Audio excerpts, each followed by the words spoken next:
Christian? Yeah, I'm already. All right. Bless you. Bless you. Thank you. That's really nice. Can we catch that on film? Yeah. It went out to all across the Yeah. On Facebook, like 1,000. Right.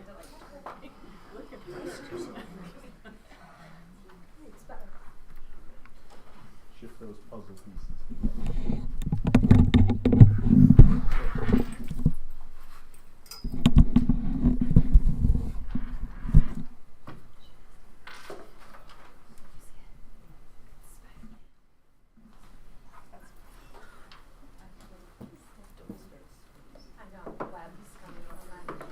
Sarah, what time do you have?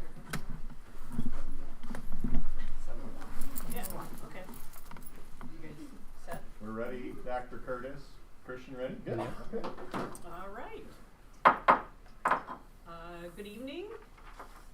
I bring to order the regular meeting of the Prospect Heights District 23 School Board on February 8th, 2023 at 7 p.m.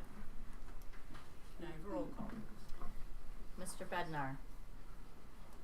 Mr. Gradanis. Present. Mrs. McClaney. Present. Mr. Nordmark. Mr. Novak. Here. Mrs. Peters. Mrs. Butwinski. Here. Okay. We're ready now for our Pledge of Allegiance, which will be led by our Ross Bulldog ambassadors. So they're walking in with our flag now. We'll all. Oh, they have the. I kept looking around. You got it all taken care of. It's the color guard. Very nice.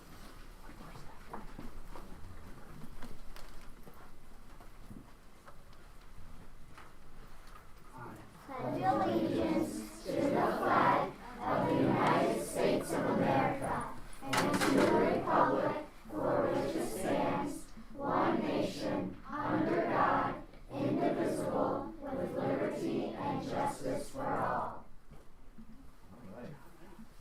Now, if you guys would stay where you're at, that's perfect, because we love to hear from you, and we have a couple of easy questions for you. So, our Board of Education meets every month, and 4 times a year, we get to visit each of the schools. So we go to MacArthur, we go to Ann Sullivan, we go to Eisenhower, and we come here to Betsy Ross. And when we do that, we always ask for a student group of some kind to lead us in the pledge and to talk a little bit about what makes their school so special and some of the things that you're doing. So that's how you got selected. If you were wondering, why do I have to go to a meeting at 7 o'clock at night on Wednesday? That's why we're all here. And so first of all, thank you for leading us in the pledge. And secondly, could somebody tell us what those cool looking t-shirts are and how do I get one?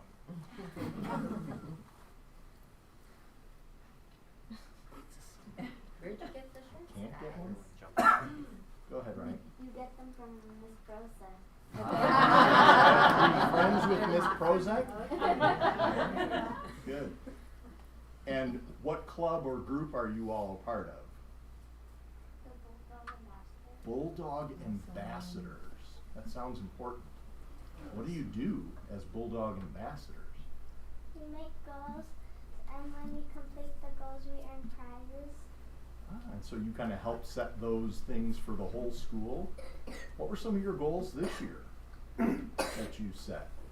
Work in the lunchroom expectations. Okay, that's important. What else did you set? Any other goals?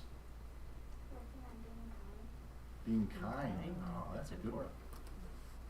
That's the one we're working on right now, right, everybody? And how do you get to be a Bulldog Ambassador? You do a speech in front of your class, and then they pick you or someone else Okay. to be the Bulldog Ambassador. So each homeroom has a Bulldog Ambassador, but you kind of have to be selected from your classmates. And how often do you meet as Bulldog Ambassadors? Is that something you do every day or once a year? How often? Once, maybe 2 weeks. Once every couple of weeks?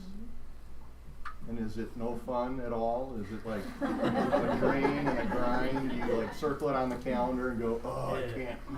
You don't even want to get out of bed today? Or is it kind of fun? Fun. It is. What makes it fun? Do you get to be with your friends? Is that fun? Yeah. When do you guys meet? What time of day? Like, is it like during math class or Recess. lunch and recess? Oh, wow, that's a big commitment to give that up. That's really fun. So you represent your respective classes, is that correct? Yeah. So how do you understand the consensus of your class so that you can represent them? Do you talk to your peers? Good question, Mr. Novak. Board members are making fun of me now. No, do you talk to your classmates and so you know what interests them so that you can represent them and be their ambassador? See, not such a bad question. Right? I was getting there. You represent your vocabulary. Okay. Do you And guys think that you'll do it again? What's been the best part of being an ambassador so far? Besides the t-shirts. We get to make the prizes for the school. That's What are some of the prizes? Actually, it's a stuffed animal that pajama doll. so they're giving up recess. To get recess. Extra Smart smart, kids. yeah. Very nice. And Mrs. Rieger and Ms. Prozek and Mrs. Lim, are they the teachers who help run the program? Yes. I bet they're fun to work with. We thank them too for their time and service as well. And they give up their recess too. I bet. Well, I've seen all of your, the prizes and the different activities you've done. Really thank you for leading the school and making it a kind place, making it a safe place, a respectful place where everybody can do their work and grow. That's awesome. Really thank you for that. And I hope you'll join in other leadership opportunities that they have here at Ross or again at Aunt Sullivan or at MacArthur even. And maybe someday the United States. Yes. Or your local school board. Or on a school board. That's exactly what these folks do. You're right. How many of you guys are second graders?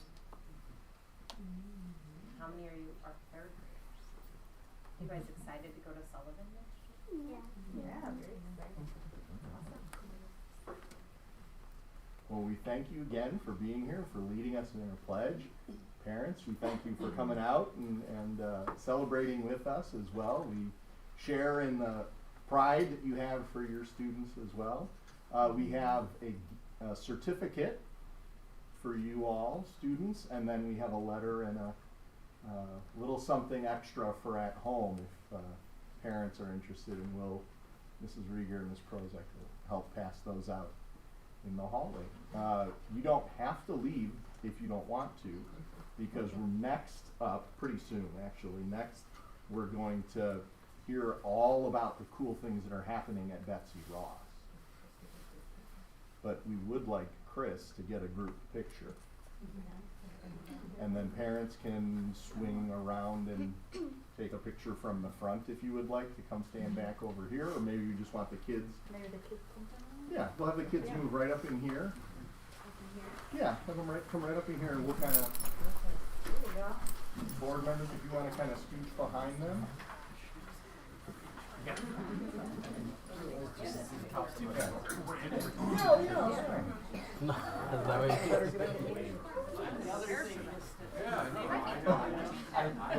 I think they're taller than me.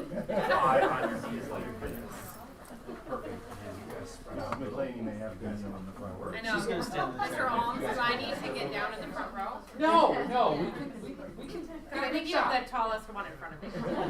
My friend, can I ask? Okay, if you're just like me, a future NBA player, you come this way, then my friend can move you. It's because of me. It's okay. No. Maybe the next 38,000 points. Are we looking at you, Chris? us? Look straight ahead. Okay. I'm getting a good side profile. You look great. Want to get one more from the right?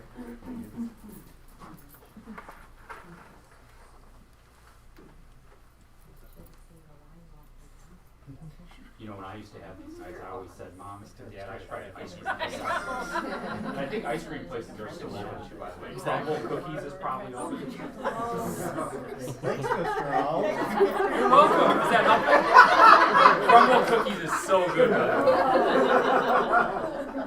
All right, all good. Anybody else need a shot? Are you okay? Oh, wait. Oh. one more. It's almost off the board.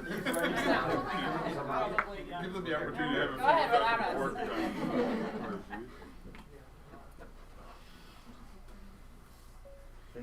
It's a much better looking picture now. Good job, guys. All right. Thank you very much.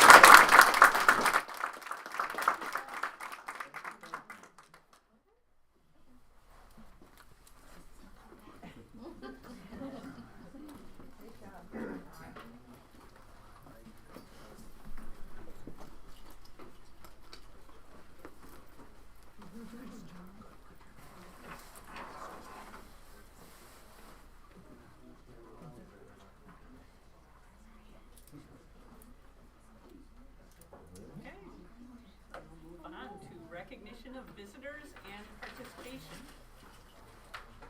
At each regular and special open meeting, members of the public and district employees may comment on or ask questions of the Board of Education.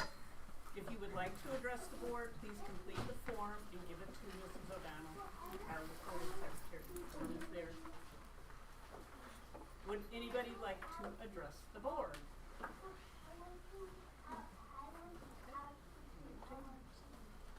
Okay, we'll move on to communications. So first up, we have the Betsy Ross School Improvement Team presentation. Dr. Curtis and reps from Betsy Ross, please take it away. We've got your presentation loaded up. Christian has the slide deck, so just tell him when you want to advance. You guys are good kind of from there, that's fine. Sure. All right. So to kick things off, I'd like to start by just kind of introducing our team here. So first of all, thank you for joining us tonight. I know you came just for this presentation, so thank you very much. Kick things off, we have Mrs. Erin Lim. She's our school psychologist. We have Demetra Zarafinitis. She's one of our 3rd grade teachers. Rachel Shaney, one of our 2nd grade teachers. Julie Murray, another one of our 2nd grade teachers. Ingrid Hennehan, one of our learning behavior specialists, special education teachers. Nazira Shartouni, 3rd grade teacher. And Kim Strong, our library media specialist. This is her home. She takes pretty good care of it. So this evening, who is it? Christian. Oh, way back there, okay.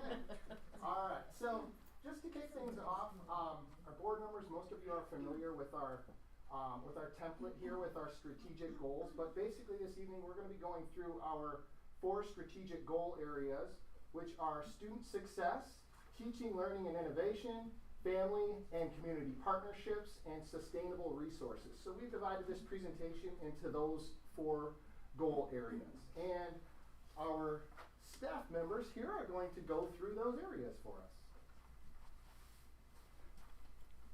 Oh, we're on slide 2 The strong curriculum at Ross helps ensure student success, and it includes My World Social Studies, Mystery Science, which the kids adore. It's a lot of hands-on investigations and question answering. Ready Math, and our new ELA program, which we are implementing in 2nd and 3rd grade.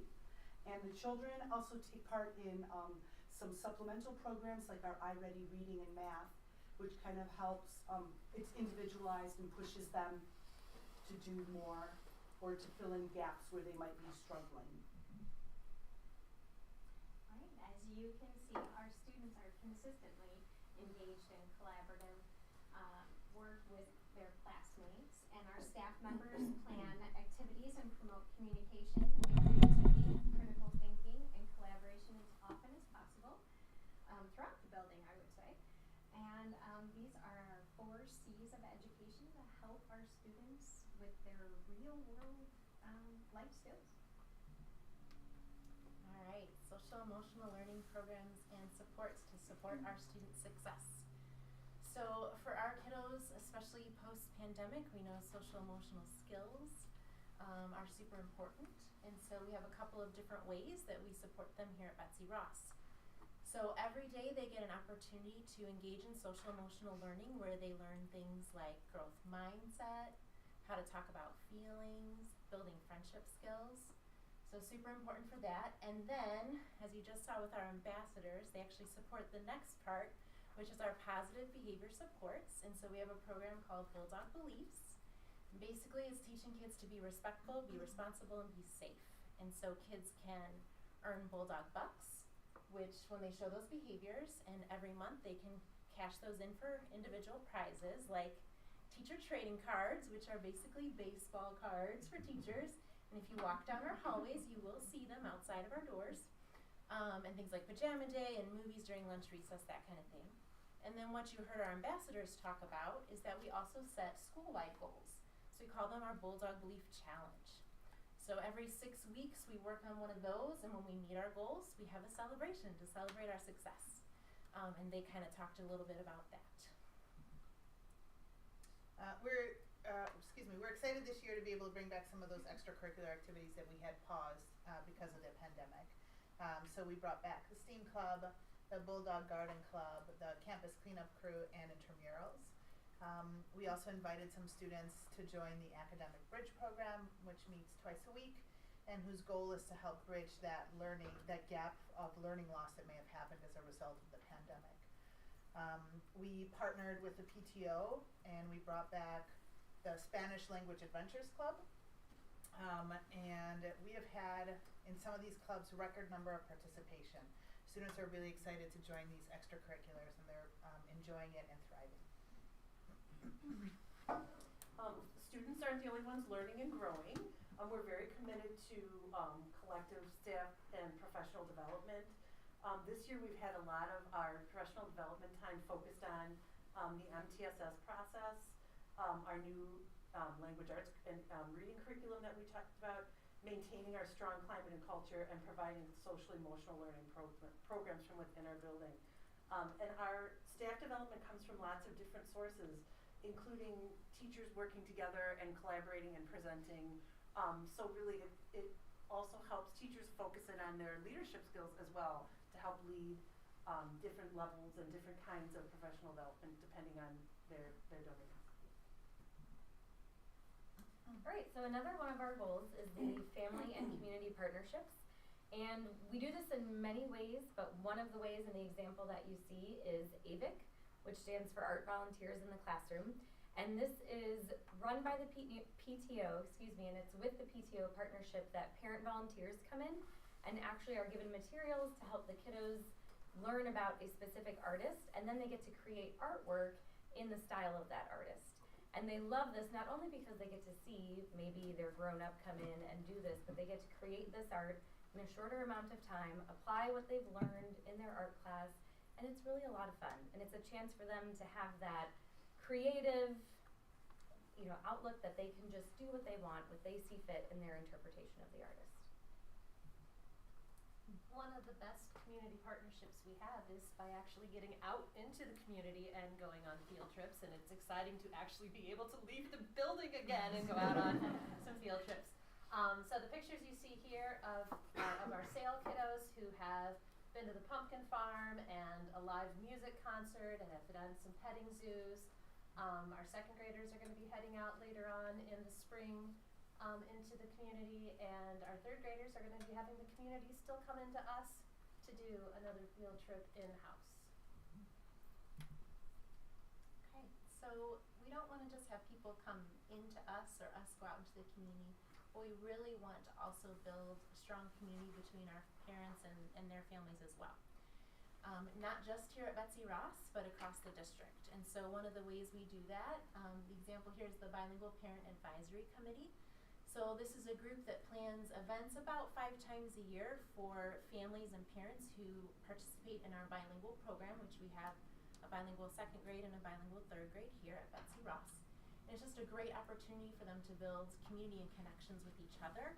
And they also get a chance to learn about our curriculum, our programming, and we love to connect them with community resources that are appropriate to them as well.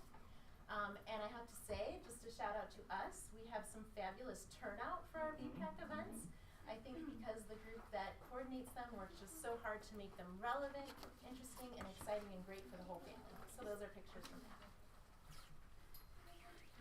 One of the newest, I should say maybe the newest family and community partnership activity this year was the Heritage Night that was held earlier in the year.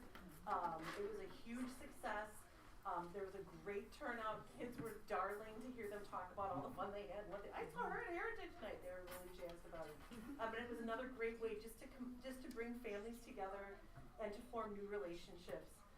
Like I said, there was a great turnout, and it was something that was enjoyed by all. So this slide shows some pictures that were captured from only a small handful of our mystery readers who have come in. This is something else that we've been able to bring back post-pandemic, which is awesome. This is one of my personal favorites because just the look on those kiddos' face, and I'm a parent, so I'm like, oh, back the tears, I'm so glad you're here. Take a picture, and it's wonderful because they get to have their grown-up come in. It's a short amount of time, but it's a really valuable amount of time that we're setting this aside for your parent to come in and share a story that's a kiddo's favorite at home, that they love to read, whatever background they give to us, and then we get to enjoy it as a class. And so this has been something that sometimes happens as often as twice a month in some classrooms based on a heavy load at the beginning of the year, sometimes every month, and we're really stressing that it's open to any and all parents to come on in, and it's just reading a story. And so it's something that we've also been able to include. I have some parents who are language learners, and so this is something you can prepare a story ahead of time, and in a short amount of time you've had a good memory with your kiddos. So it's another great thing that we do. Okay, this is our Bulldog backyard. So we were able to use the ESSER funds to create our outdoor learning space. So we've got the new patio with the picnic tables. The whiteboards have been added. We've got a cart of supplies that we can bring in and out. All we need is sunshine and spring now, and we are ready to roll. So Mother Nature help us out, and we are ready to get those kids outside and doing some learning out in our new spaces. Our office has been updated and refreshed. It's even more welcoming for all who enter. We have more open space. The furniture is bright, inviting. It's just more delightful to be in.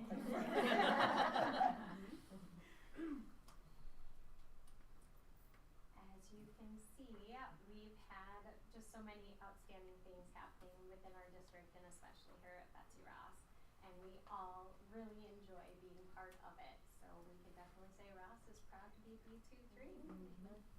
And there is coming up a video, quick video of some little bulldogs who are going to tell you why they like Betsy Ross School.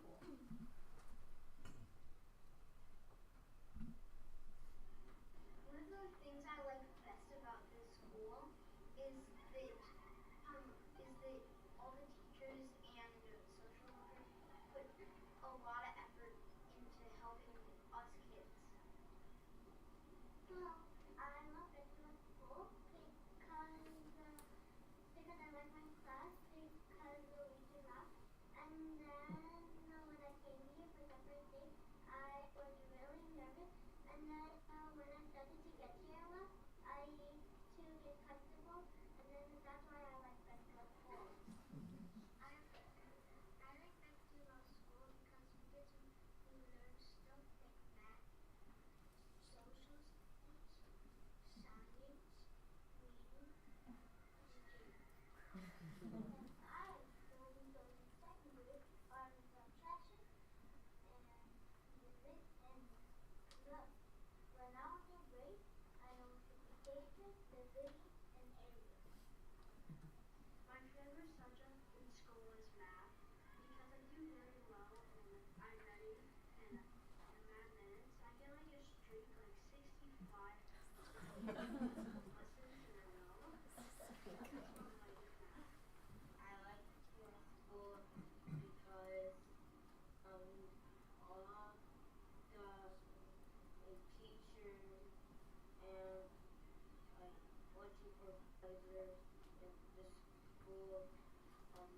technology people support, and sometimes like Mr. Curtis, Mr. Reese, Miss Puppet,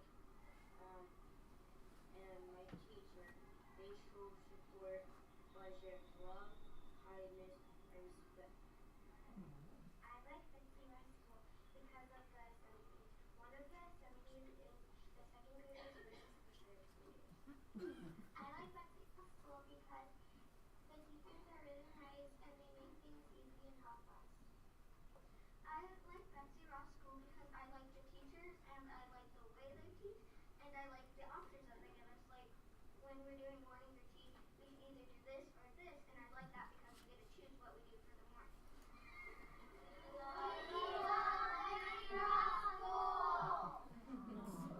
There you go. Thank you very much for joining us tonight. And on your way out, if you want to check out our new office or anything in the school, feel free to stop on by. Thank you, everybody. Thank you very much. Thank you. Board have any questions for Dr. Curtis or the team before we transition off? Thank you guys for coming. That was really great to see all the fun stuff that's going on in the school and how much excitement there is. It's good to see these pictures of kids together. Yeah, it's just great. Yeah. Thank you for coming out. That was really great. I know that we have a new ELA curriculum for the second and third graders. What would you give any feedback as to how that's going and how the transition has been? A lot of work on the teacher end. It's so worth it. I mean, the kids are really, the stories are wonderful. The skills and strategies are difficult, but a nice type of difficult. A good challenge, you know, core-aligned. It's been great. I've really enjoyed it, and I think the kids have too. And I think it was a very necessary change. Absolutely. We were ready for something new that was more challenging, that had more relevant stories, that really fostered their learning and curiosity. So definitely time for that, and we're happy we have it. Yeah. Awesome. No, thank you for the feedback. They're working so hard. Our teachers are working so hard every day, and we're so proud of them. Thank you. What's our tree working on? Craig, there's a crumble. Somebody gave me a granola bar, right? Ice cream is always Craig, there's ice cream. Right. Lots of options. All right. Thank you very much Thank again. you. I appreciate it.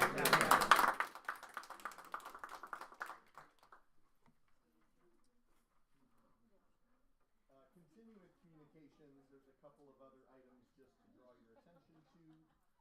In March, on March 15th, there is the North Cook IASB, the school board regional meeting, division meeting. It's going to be held right here north of us in District 21 at London Middle School. If you're interested in attending, please let Michelle know. The 5 essentials. Oops, sorry. Like, what's the topic for that? It's District 21 going to share about the connection between schools and community services and the way that they're fostering some of that with their new facility. The 5 Essentials survey is launched. We've set a goal this year of 25% parent participation. The highest number we've hit in the last 7 years or so has been about 20%. So we're trying to pick that up a notch. It's gone down over the last few years for a variety of reasons, but we're really going to try to encourage and make it even easier for folks to complete that. So parents will actually get a text message tomorrow with a link that they can just complete it right on their phone. And then at parent-teacher conferences, we'll have stations set up and a QR code so that while folks are waiting for their next for their appointment with the teacher, they can scan the QR code, take the survey as well. Students in grades 4 through 8 complete that survey, as well as all staff. And we need a certain threshold to be able to get all of that data reported back from a parent participation. So that's part of the reason we really want to encourage parents to do that, so that we get that feedback. Because when too few people take it, they don't provide it back to us. Don, just a quick idea as you were talking, something that popped in my brain. Mm-hmm.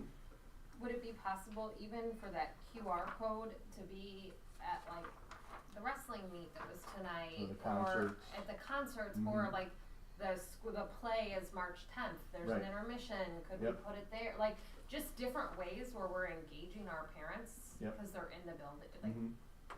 Like just an idea. No, we've got a good way to monitor participation, and we definitely want to encourage it. So if there are other opportunities, we can. Yeah, I saw March 11th, and I know the play, the musical's the 10th. Right. So like, that's a great last minute, like, hey, haven't done this yet? Like while you're waiting in line for your seat, just something to, I don't know. The Building a Better D23 information sessions, again, the board, as you all know, placed a referendum question on the ballot in April for the enhancements to safety and security facilities at Ross, Sullivan, and MacArthur, as well as the addition at Eisenhower to improve safety and security, as well as give us the opportunity to provide full-day kindergarten and expand our early childhood programming. So we are currently, because that referendum is on the ballot, our role in that process shifts just to informational. So we're involved in a number of different informational sessions. We've scheduled 5 of them. The next one is Saturday the 18th of February at 10 a.m. And then we have March 6th at 10 a.m. and 6 p.m. And then the last one is March 22nd at 6 p.m. So we've tried to offer a variety of dates and times to help our community come and learn about what we're asking for in that referendum. In addition, we've updated that Building a Better D23 website. We have a tax calculator that people can go on and enter their specific data, and it'll give them a projection as to what that impact would be for their household, as well as we've added some links to voter registration and some links to an FAQ that we'll continue to field as we get frequently asked questions. We'll continue to add them, but we're trying to, again, just provide that transparency and information for our community around that referendum. Are we publicizing those informational meetings? Yeah, they've been in the district newsletters, the school newsletters, they've been in the newspapers, they're on our website as well, but over the next, we will continue to share them out over the next month and a half. The next item is a congratulations to our very own Dr. Cam Nystrom, the principal at MacArthur Middle School. Cam was nominated for and selected as the Reaching Out and Building Bridges Recipient of the Year for the North Cook IPA region. So congratulations, Dr. Nystrom.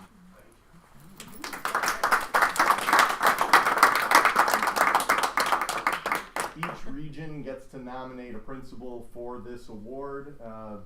Then the second phase will be a statewide panel review, so we could be looking at the statewide recipient. But really that award recognizes in particular the work that Cam has done in leading MacArthur to connect District 214 and District 23 with our robotics program, building off of the success we've had with the Wildstangs partnership, continuing to foster that bridge or connection in the community, and also the work that Dr. Nystrom has done with our Link Together Coalition to bring informational speakers to the area for our parents, for resources for our parents and students, curriculum that is brought in to our families and students, all related to healthy choices and drug-free choices as well. So Dr. Nystrom's, at least on those two alone, he has built bridges and certainly reached out. So we congratulate him for that award and wish you the best of luck at the state. Thanks. I don't know what the other competition looks like, but no, I mean, it's a great partnership to be here working with this team to have those opportunities. I know, coincidentally, the first interview question I had in the conference room was, what's the most important role of the principal? And at that time I had a 6th grade son. I said, parent education and getting them informed of what it's like to have a middle schooler at home. So trying to bring that aspect into it has always kind of been in the focus, and we had some good partnerships already in place, and building some cool things out for our kids. So is there going to be an assembly or a parade when we send you off the state? Are you gonna ride on the roof of the car? I have a tiny sunroof in my big van, so I don't know if I'd be able to fit out the top. But we'll see. I don't know of any plans of that yet. I'm kind of a humble person as it is. And I hope I don't have to drive very far because I only get about 12 miles per gallon. So. We're decorating the lawn of MacArthur with pictures of you, like big heads of you. Yeah. I'm on it. Maybe a whole yard sign thing going. The next item. Wow. Congratulations. Thank you, Cam. Congratulations. Good job. Good job. Thank you. The next item is related to that, and that is just I included in the board packet so that it would be forever enshrined in our district's official records. The really outstanding string of press coverage that we garnered through a couple of different press releases, and then once it got out in the press, stories just tend to get a life of their own, and so as part of that District 23-214 partnership around wild staying, and then the dual credit course, there was an interest in highlighting STEAM and STEM, and so we've sort of had a couple of different iterations of pitching that story to the press, and they picked up on Mr. Phil Dudich, our applied techs teacher and the individual who teaches the robotics program. So he was highlighted specifically as a teacher in one version of the story, as well as them covering a couple of different places, covering the course itself and the development of the course. And then he was interviewed on WBBM and had a little snippet that kept running that whole Saturday. So just some good opportunities for us to celebrate and tell our story of the good things that are happening in the district. And those are my communication items. All right. Thank you. Okay. Next, we have committee reports. And first up is buildings and sites. Brief update. We met on the 31st. Chatted about the playground, the completion of the playground. Took out wood structures and perimeter. Had to add some mulch and may need to add some more later on, or some more underlayment to place off. But for now, it's good. Fencing at Ike needs to be replaced because it blew down in a section. So we talked about that, and I think that's back behind the playground, behind the north side. Yeah. Large section. I was actually like my one or two things fell down. This was like 20. Yeah. It was like a huge section. But that's being taken care of. Outdoor learning signage. The kids came up with cool names for signs, and so that's being looked into right now. So the outdoor learning areas will have cool signs. And Sullivan's Plumbing. If you recall, I think this is always the fun update. Yeah. About 20 feet were fixed, and and the blockage was removed, but there's additional work that's going to need to be done. And it was, when we met at least, it was being snagged. Did they already do the scoping? They or? haven't done the scope. Okay, No, yeah. they have not. So they're gonna need to scope another, like, potentially 100 feet or so, where there are also cracks, but not sure the extent and whether or not it has to be done before summer. Kind of the fingers are crossed for summer, so we can do it then. But it's similar to what was already done. It's indoors, and so some more floor could potentially have to be torn up, which is just a lot of work and mess. So we got our fingers crossed for the team on that. Over the next couple of years, we'll be looking at, obviously, as we look at our building and construction needs and potentially with the referendum and whatnot, we'll come back and talk about whether we have board members attending certain meetings. So we kind of just touched on that, but there'll be more on that later. I think you'll drive Kind that. of Carol will drive expanding that. on the construction. Right. Thank you. We touched on the fact that we're moving to consolidate ticketing systems to Incident IQ, which is one of the ticketing systems used today, but there are several. We're kind of moving to do one single system so that it's easier and it really is used throughout the entire district. So technology, maintenance, and HR will all use the same ticketing systems. Talked about some things that are open for reimbursement for E-rate. So things like UPS systems, the Aruba ClearPass, etc. And those would make their way into next year's fiscal budget, but hopefully open to reimbursement. Trenching between Sullivan and Mac, not needed. We'll route through an alternate pipe. So there was some a possibility that we would need to trench to put in a new pipe for some low voltage cables. But they found another route through a different pipe that was underground. This is for like fiber and stuff. So they're actually going to be able to do it through an already established pipe. I'm sorry, but yeah. the low voltage thing again, Yeah, right? It's right. Low voltage. What? Yeah. I'm laughing at Don. Oh, we actually had this discussion too. Yeah, I use the same joke with buildings and sites. Yeah. also. Mileage out of that Yeah, it's a lot. It's I didn't know the company was called Low voltage. Low voltage. Exactly. Yep. So low voltage will do low voltage. So yeah. Anyway. But they're not actually. But it's internet. Yeah, It's- there's yeah, no that's voltage sending in the other- wiring at yeah, all, yeah. right? Which It's threw me off. The even company more. low voltage is doing And then once you said like internet fibers, I was like, what is happening? I was very confused for a second They there. need to I was- the bottom line. They need to rename their company. Yeah, I think low- that's really kind of where We I'm love going. working with low voltage, but their name is inherently confusing when they talk about wiring. It is low voltage cabling too. Ultra low, yeah. All right. Right. So so I actually meant it in the capacity of it's low voltage cable.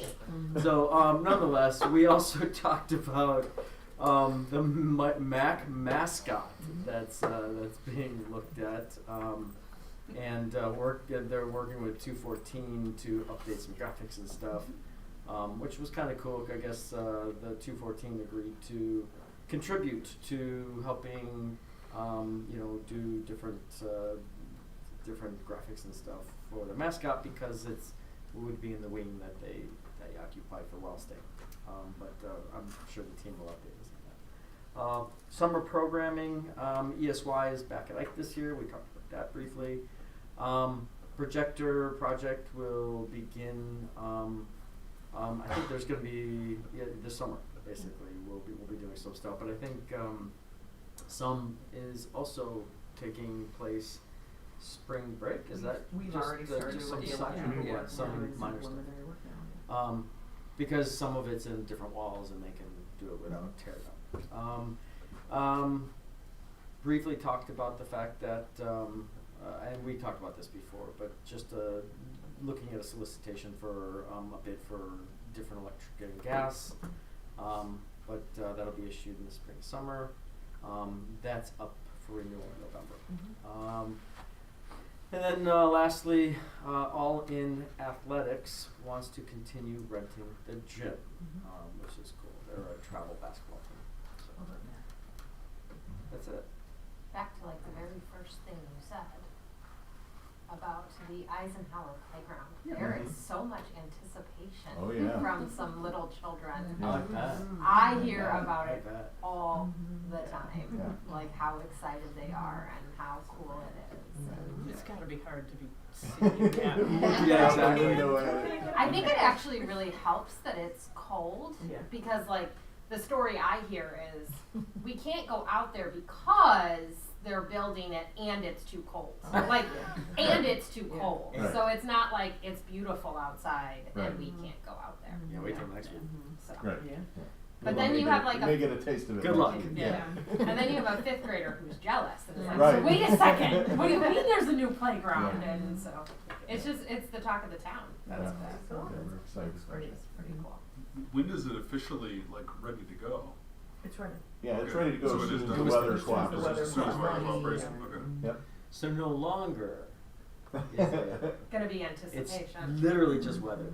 Right. Yeah. So, we're not worried about the fence having fallen down, okay? It's far enough. Yeah, It's far enough back. back, Mhm. yeah. And they've removed it, so. Yeah. Yeah, we talked about possibly encouraging. The fence. Yes. Just a bit. Did you want to mention also there's- about the other bid that just went out, the landscape? Oh, just that yeah, you sent that out just yeah, today, yeah, we put, and I had shared that with you guys, we're up, the landscaping services bid, goes through April. And so we did put a solicitation out on the street, last week. And so we have that bid opening coming up, I wanna say the 24th of February, so we'll bring that to March. Yeah. Forgot to mention. Awesome. Thank you, Kevin. That's great. Okay. Next is finance, right? Yeah, we met last week as well. I think just kind of there's a fair amount of overlap with Kevin, or with buildings and sites. I guess just like from a transportation update that I guess there are two items, right, that we are working on a renewal. We're first student for busing for next year, which is, these renewal numbers are astronomical, and so I think that the number that we've got is about 10%, but it's significantly more favorable than some of the other ones we've heard, so that is something that we're planning to continue with. There is for approval tonight the new IDOT hazardous areas within the district, and so I think that we talked about this for a while because there have been changes to sidewalks, and just the way that the district is laid out over the last couple of years that maybe aren't yet reflected there. So I think we're going to approve this tonight, but look to maybe have an audit done of these hazardous routes in the next year or two, just to kind of get confirmation of a true up, and just to confirm the way that looks. I know Amy is so excited that there is going to be an ISB food service audit March 13th through 15th. So Hold yourself back. that they do. It sounds like they do these audits every year, but sometimes it's kind of remote, and then sometimes they come in and do a thorough review. And this year we get the thorough review. So that sounds like that's going to be a great week. Receipts and Everything. reimbursements and Free reduced, ordering Yeah. and tracking of free reduced. Yeah. Okay. What do you have to do much prep work for that, or how? This is gonna be. That's you're why not she's gonna so love this. excited about it. So excited.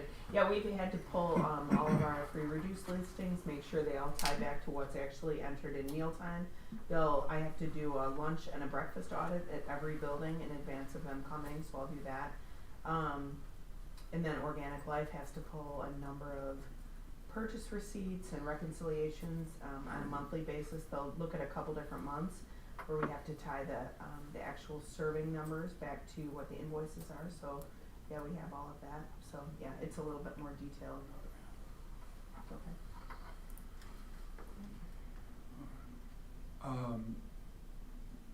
We also talked about some property tax settlements and like you know this communication from attorneys about just recommending that we settle some old outstanding appeals from like what this was like from 6 or 7 years ago. They're actually tax rate objections that Yeah. people could file an objection against the school district for the amount of taxes, and so there was literally about a 10-year backlog in the county to settle some of these obligations. So we received some guidance from our attorney to proceed with a negotiated settlement on those. And then it was a very small dollar amount and changing. We talked about the Wheeling Township Treasury a little bit. I don't, you know, I don't think that we're planning to make a change at this point, and that we're continuing there. I guess District 21 will be pulling out and doing stuff on their own moving forward. So they will no longer be part of it.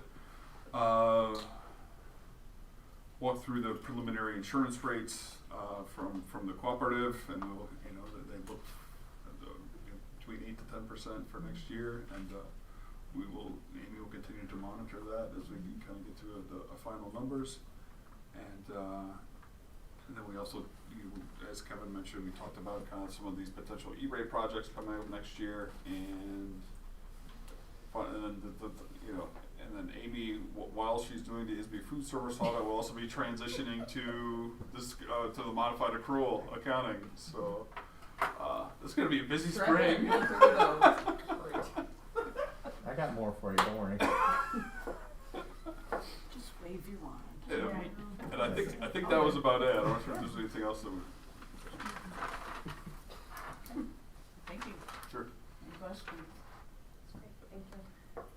Okay, and next is NSSEO. That's me. So, NSSEO had their annual Winter Wonderland the weekend that it snowed like crazy. That was their Winter Wonderland. So they were worried that they were going to have just a big mud hole, and they had snow everywhere. So that was a big success. I think they had well over 100 people come. So good numbers for them.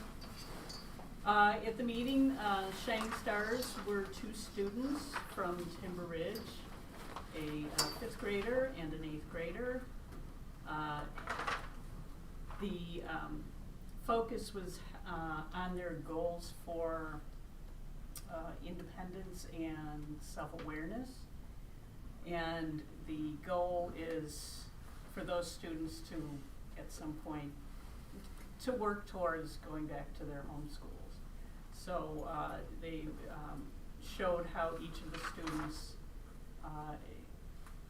worked through their various goals, and one student, the 5th grader, is back at his home school full time, and the 8th grader is starting that process to return to his home school.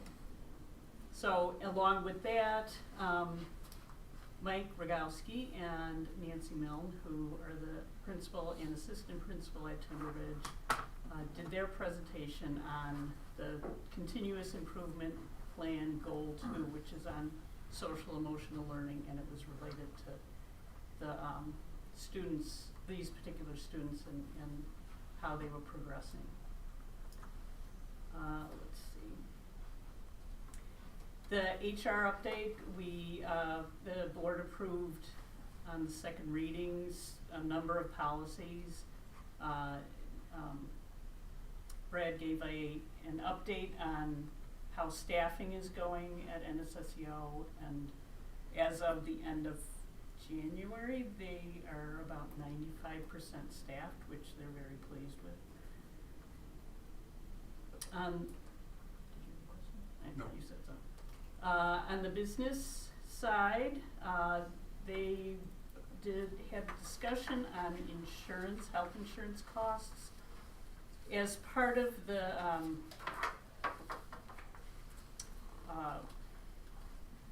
bargaining agreement with the union, there's a committee that is looking into alternative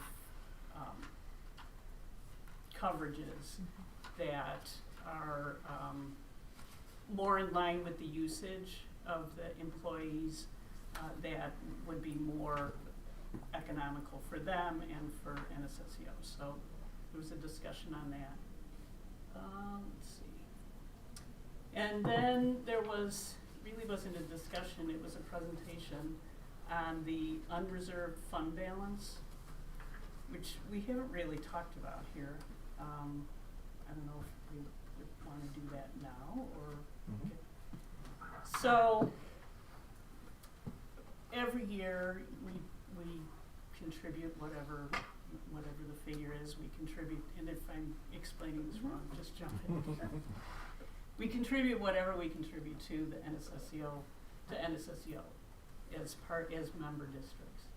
And then that is allocated, and then at the end of the year, they look at how the allocations that have been spent, and then generally there are funds that have been unspent. And every year they give a figure to each district about what is unspent. Historically, at least since I've been on the board, NSSEO keeps some percentage of that and then returns the rest to the districts. In the last 5 or 6 years, the money we haven't gotten anything back, and it's all gone towards the Timber Ridge gym to build the Timber Ridge gym. So now we're back to the discussion as it was before the Timber Ridge gym. And the question is, do the districts want all of that back, or do they want to continue with some percentage of it, or they're happy to let it go back to NSSEO? And when NSSEO takes it back, it's kind of like it's intended for things like replacing windows or doors or things like that, but it's not, there isn't a specific plan about what should happen to those funds. Am I right so far? Yeah. Okay. So that's the question. Can I is- ask a question? Yes. If they give it all back and then need to replace doors or windows, then would they come back to the member districts for a special assessment? Well, that's part of the whole question, is how to best do that. Now, do we identify what needs to be done at NSSEO and then go from there, have a plan of, we need an assessment, or next year we're doing X, Y, Z. We need so much towards that. But right now there isn't any such plan. So Official plan, I mean, it's kind of an unofficial. So devil's advocate is that they give us the money back, which then where does that go for us? And then in 6 months or a year, they hit us with a huge bill that we're not expecting because all of a sudden they need a new roof. Right, opposed to them having that, I don't know, I'm just kind of thinking. Sort of, yes. Thinking that. Has that historically been an issue though? I don't. Well, each district has a different amount that is returned to them, and No, I mean the issue with kind of unplanned expenses becoming So this new. I can shed a little bit of light on it too, because as a as a group of assistant superintendents, we've had a number of conversations with NSSEO and their team. And last year they raised the potential ask to assess each member district $200,000 to fund capital projects. They do not have the ability to issue bonds, and they are really funded by the member districts. So Brian, you might recall when we talked about the NSSEO budget, and there was a fairly significant increase. The kind of the way they, shared that and kind of sold the increase was that they needed to increase their staffing capacity to meet the needs of a number of non-member students who had been kind of turned away because at the time there wasn't room in the program. So what they had shared with us was, they were going to go ahead and plan that staffing based on their anticipated students coming back, non-members, and then that money would be refunded to the district. And I remember having that conversation in a board meeting and you raising some really good questions, and so that was kind of where we were at. Right now, the unallocated fund balance is right around $779,000 is what they're looking at, that they're trying to figure out exactly what to do, the total. Total for all districts. For all the districts. So and just like ours, we're like 10% of that, 15% of that. It's a pretty small amount. This year, I mean, it depends. It depends on totally depends how much we're using and how much right. they use. Yeah. Oh yeah. Right. But what they've kind of earmarked as their bigger projects are definitely large-scale capital projects that they don't have the fund balances to fund. So it is window replacements, doors. It's much of what we're looking at here, quite honestly. So and some of those buildings are pretty. Yeah. They're old. Yeah. Oh yeah. No. Yeah, for sure. So we have another meeting coming up in the next couple of weeks, the finance group with NSSEO to kind of talk through. They were going to come to us with a plan, kind of a longer term capital project plan with a correlating cost share to the member district. So we'll share that. I don't know if there was anything else that was on the list. No, I just wanted because we hadn't had a chance to bring it up. So Amy, is there a thought or a feeling on what people are leaning toward, like at this time, or is it still kind of? No, I think the push from the financial group is that we appreciate the transparency and kind of them articulating exactly what their needs are, and we want to understand what the capital projects are and exactly how we can best space those out that they can be funded. I mean, fairly, I think the other sort of lens to look at this through is that as a member district, we own a sliver of those facilities as well. That's been our historic investment as partners, as member districts. So the annual costs that we contribute really go toward the students and the services that we're receiving through them in our cooperative this fiscal year. But we also have a responsibility to upkeep of those buildings as if they were our own, because again, a smaller proportion of them do belong to us in that regard. And the only real difference is they can't, again, they're strapped because they can't go out and seek those funds independently. But they also, that's why I said sort of, Becky, because they can't bill us and say, okay, well, this is what you have to pay. They can say, here's the plan, here's what we would like to assess, and we as member districts can say, not at all, we don't think it needs anything, or absolutely, here's the whole amount, and anything in between. So does everyone have to agree on, like, is it like a unanimous, It's voted through the board. So that's what I'm saying. Yeah. Like if it's a 4-3, I just yes, want to. if it's a 4-3, it's a positive. It goes yes. through, and then those threes that voted no still are in. That's correct. I just want to Yep. make sure no, I understand. you're right. Yeah, this. same functioning as our board. Sorry for the yeah. question. No. And then, so okay, and you can tell me like you need more time or whatever. Or this is a crazy question. And I know you guys talked about this before when they raised their rate to whatever, with the anticipation of non-member students enrolling. Right. But then they get charged tuition, so Right. then that's the rollback to us. That's where those typically what comes unallocated. back, Got right. it. I was like, Yep. wait a second, Right. they should be paying a tuition. Yeah, I it's just- not that, Yeah, and they pay, you know, They pay an a increase. premium. Right, that's correct. Yeah, on I top, understand bigger that tuition piece than of we it, do. right, Yeah. like we have For a each student. discounted tuition as a member district versus a non-member district. I understand that, but I didn't know. that's kind of General where they, population. right, that's where they hold the money, and then because the other non-members have paid in, there is a rebate Right. back to the member district. So they're anticipating 10 kids Right. of and so that, I just wanted to make sure I was So understanding. that's what correctly. they do their staffing based on those anticipated, and the Non-member. anticipated non-member as well, right. Right, so they anticipate 50 member kids and 10 non-member kids and staff for that, and Right. then, got it. I just Well, wanted to they make have sure I a understand. threshold of non-member. How many they'll take. Yeah. Yeah. I think it's 30% or 20%.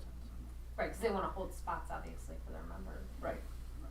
Because then what's the Hopefully. point of being a member if you don't have a Right. spot? Yeah. Right. Get in. Right. Yeah, but I just want to make sure I'm understanding, and anybody else that would have questions is understanding.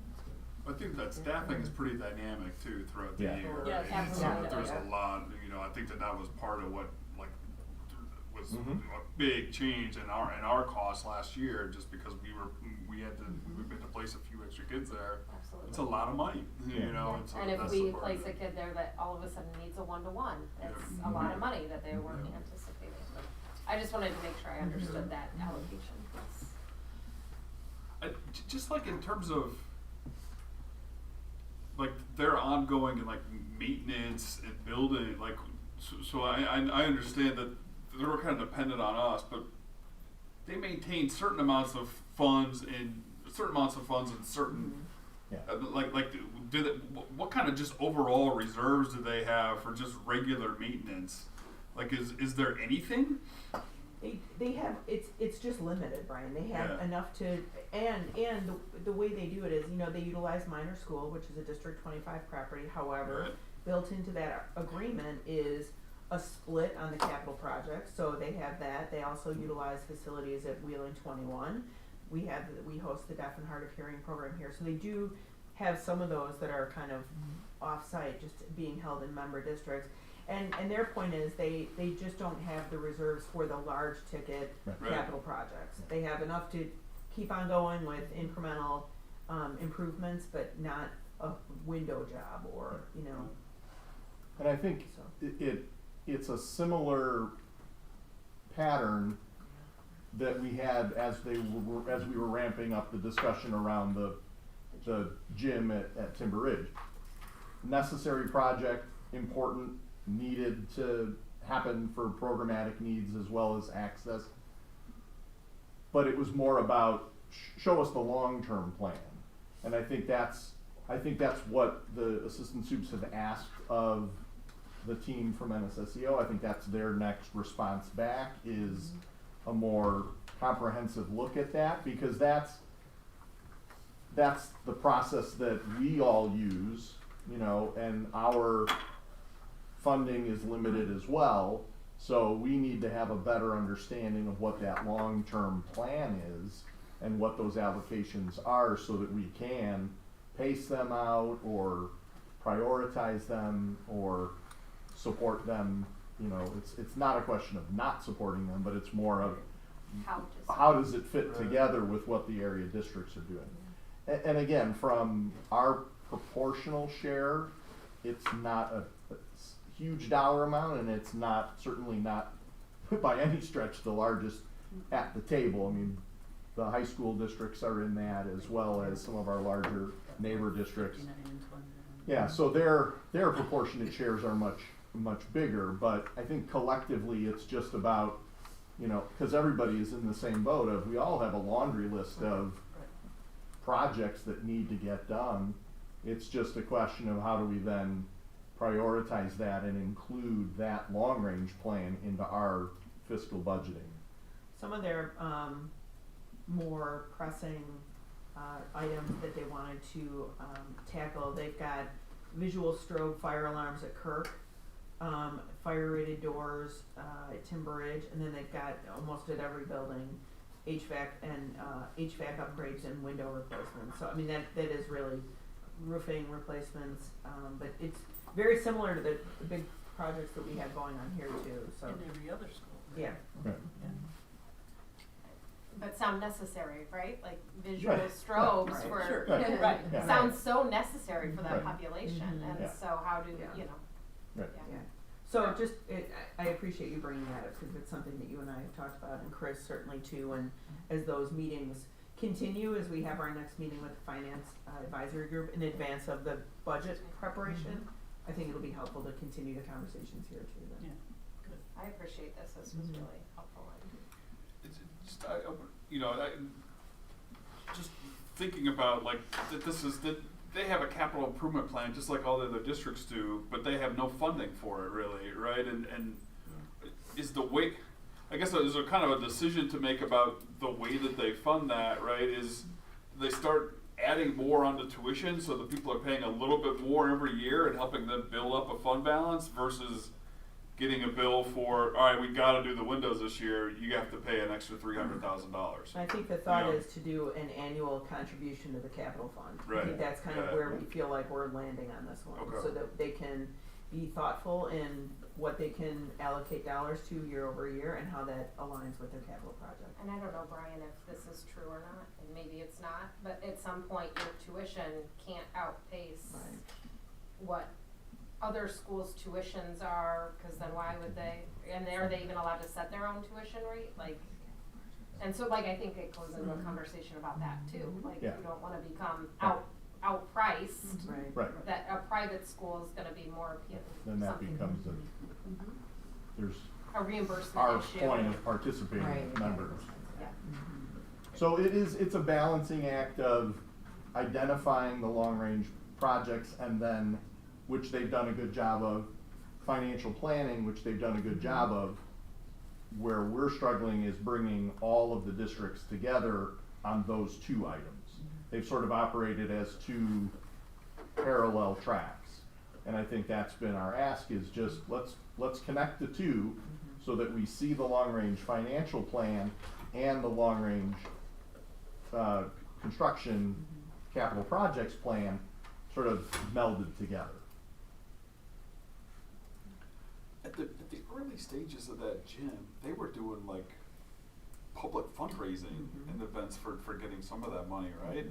Yeah. So that was like a combination of They do write soliciting, for yeah, a lot like, of grants, they yeah. got The grants number for of different grants, portions, yeah. playground and different things that they're Right. adding.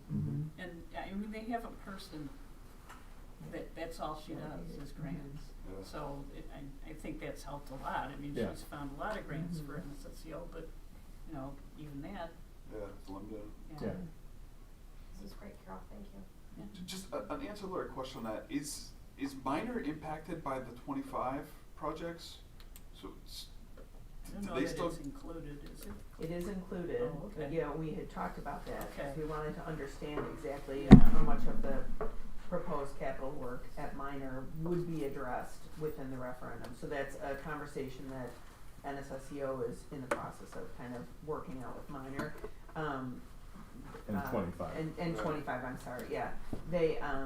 They talked about wanting to do the windows at some point within the next 5 years, but it wasn't, in 25's view, that wasn't one of the ones that was going to be done within the next year or so. So I think NSSEO would like to try and accelerate that time frame as much as possible, but they're still in the process of discussing that.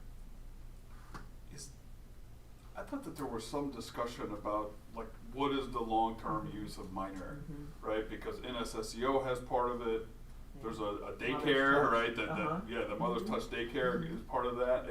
Has 25 told NSSEO like you're good for a while, or is that Well, in the air you know, long-term? they sign a rental agreement for, I don't know what the length is, it's like 5 years or 10 years or something. Okay.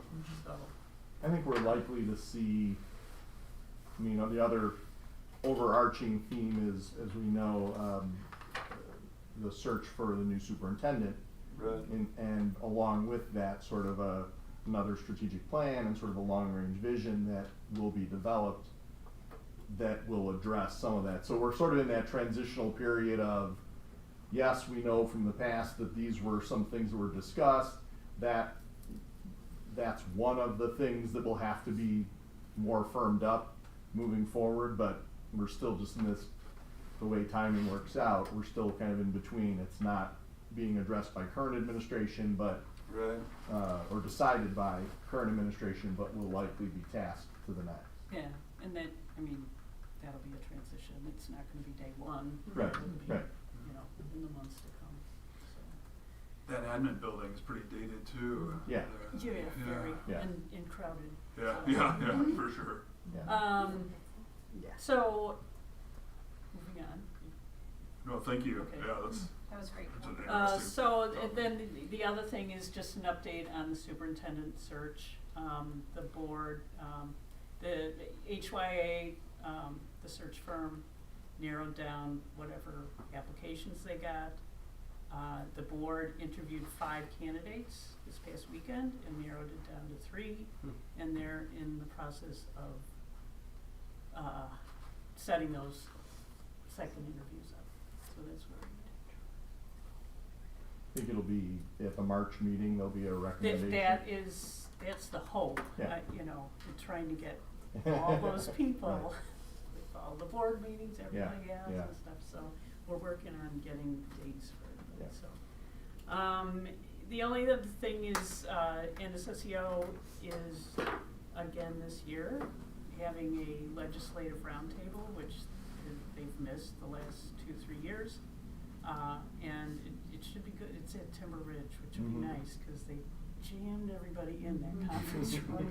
Yeah. Right So- before the pandemic. That was right. Yeah, right, that's right, yeah, it was that day or Yeah. something, Yes. yeah. So, anyway, that is on March 3rd at Timber Ridge, and I think that's it. 5 or 6 legislators confirmed already. Yeah.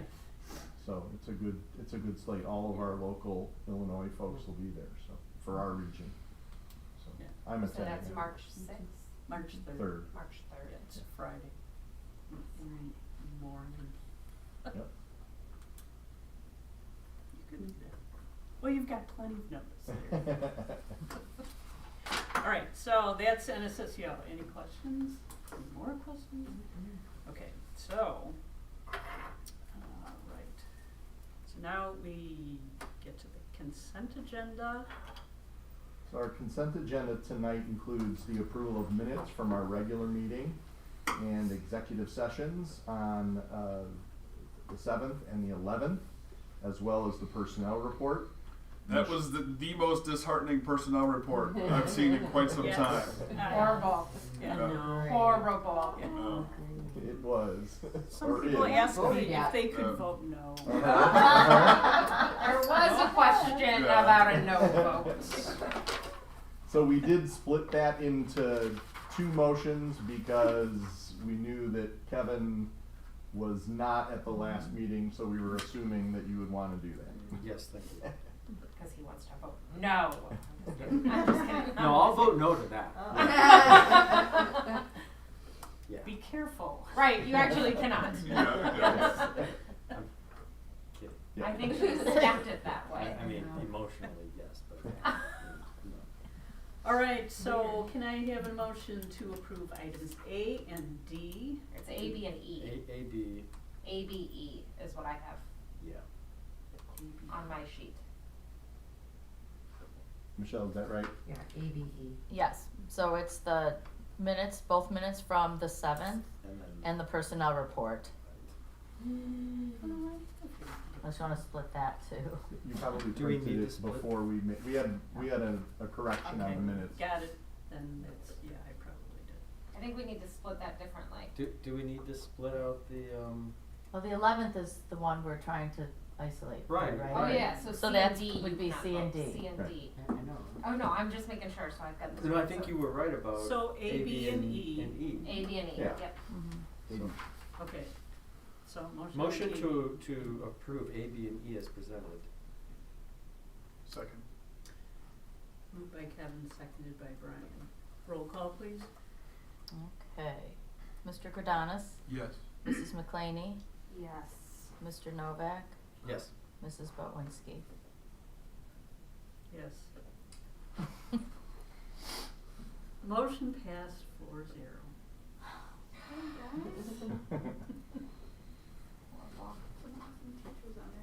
I know. No, Yes. Yes. there was Yes.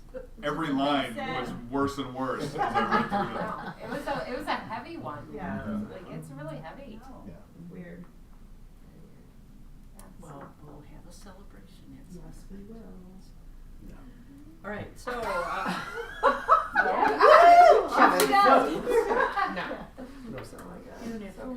So then, do we have to wait for C and D until Right, 'cause another how do we time? get- we don't have We four. only have 3 people to vote on it. Oh, what? Oh. Oh, that's true. Oh, you're right. Well, stinks for y'all. all right, well, I could vote on it and have it fail. Right. For Yeah, lack no, of you're right. We don't have a quorum. majority of the quorum to vote Yeah. for that. Okay. So we'll have to Yeah, table. or we could save it for later if Mary Lynn should. No, because she can't vote on that one either. Ew, she wasn't here. She was Yeah. Jim We'll It have was to- Jim. We'll have to table C and D then. Okay. It has to be Is that Jim. alright just to wait on that? Yeah, that's just approval. So what do I do? Do I just leave it blank? Yeah, just leave it blank. There was no vote. Okay, No motion, no vote. got it. We just have those items to approve at a later date. Uh-huh. Okay, thank you. Good catch. okay, next is financial report. That was me. Yeah, lucky you. I was lucky. It was an easy month. It was quick. You want next month's too? Sure. I mean, in the summer I did too. No, it's Bryn. Oh, Yeah, right. Oh, I could One skip a more month for month you. off. Good job. I would do that for you, Kevin. No, it was great. It was great. I think I got everything. There was not really any questions. There was just some straightforward stuff. Do you want to make a motion? Sure. I move to approve the financial report as presented. Second. Moved by Becky, seconded by Brian. Roll call. Mr. my Cretanis? goodness. Yes. Mrs. McClaney? Yes. Mr. Novak? Yes. Mrs. Botwinski? Yes, Oh, motion passed. It's a 4-0. jovial crew tonight. you guys gonna need to do a lot over here. Okay. Next, we have superintendent's report. So included in the packet is the summary of the full report, and for tonight's presentation, I just highlighted a few of the items that were of particular interest. So Christian, thanks again for clicking us through. This was a process that we started this past summer, and our safety and security audit team included parents and interviewed students. We had staff, administration, as well as Chief Smith from our fire department and Chief Bill Caponegro from the Prospect Heights Police Department. Carol served as the board representative on that committee. So a lot of time went into this in a couple of different phases. On the next slide, just kind of walked through some different components of this process. We did an actual visual investigation of the physical plant. We had a window of some data collection. We had a couple of other team meetings, one of them on Zoom with our parent participants as well. We had some focus group conversations, again, both with parents and staff and with students. And then we're developing and sharing this board report at our meeting now for inclusion and integration into our strategic plan that will continue this spring into the summer for implementation. Part of the, Christian, go ahead, but thank you. Part of, again, the overall picture that we're looking at is this ongoing, and it's not really a linear cycle. They all have to happen, you know, at the same time in certain circumstances, but really being focused and aware of all of the components of safety. Certainly our goals for prevention and mitigation are first and foremost. How do we how do we maintain a safe environment? How do we deter negative events from happening? How are we prepared for and ready for crises that may reach us? What does our response look like in those situations, and then how do we recover? And so we always are thinking about all of these different components. On the next slide, we showed sort of that assessment process. We utilized a tool from Department of Education from Delaware. Was one of a number of different tools that we previewed before selecting, because it was really comprehensive. But again, it looked at asking lots of questions, but also going and gathering data and investigating, researching, I talked to all of the school offices, really trying to get that broad-based perspective of where are there gaps in our services and safety plan, and how do we shore those up. And the other component that we have certainly embedded within is really thinking about safety in a broad perspective as well. That we often think of safety as physical safety, fire drills, tornado drills, active shooter response, those types of catastrophic things, but safety is also about physical safety at school, trip hazards, sight lines, supervision, and it's also about emotional safety at school. Is it a safe place? Do kids feel comfortable here? How do we teach and reinforce the kindness that our ambassadors talked about earlier? So we really were looking at that in a broad lens, and another component that didn't fit into this picture is the role of cybersecurity, which, as we all know, has had a growing level of our awareness and need for our response and preparedness. So really looking again at safety in a pretty comprehensive way. The other thing I think that's important just to put in context is that as we've been spending this year preparing for our strategic plan, we don't want any of this audit or the equity and excellence investigation to be seen as a standalone thing. We're not going to have our strategic plan and then have some goals about safety, or have our strategic plan and then also do X, Y, Z around equity.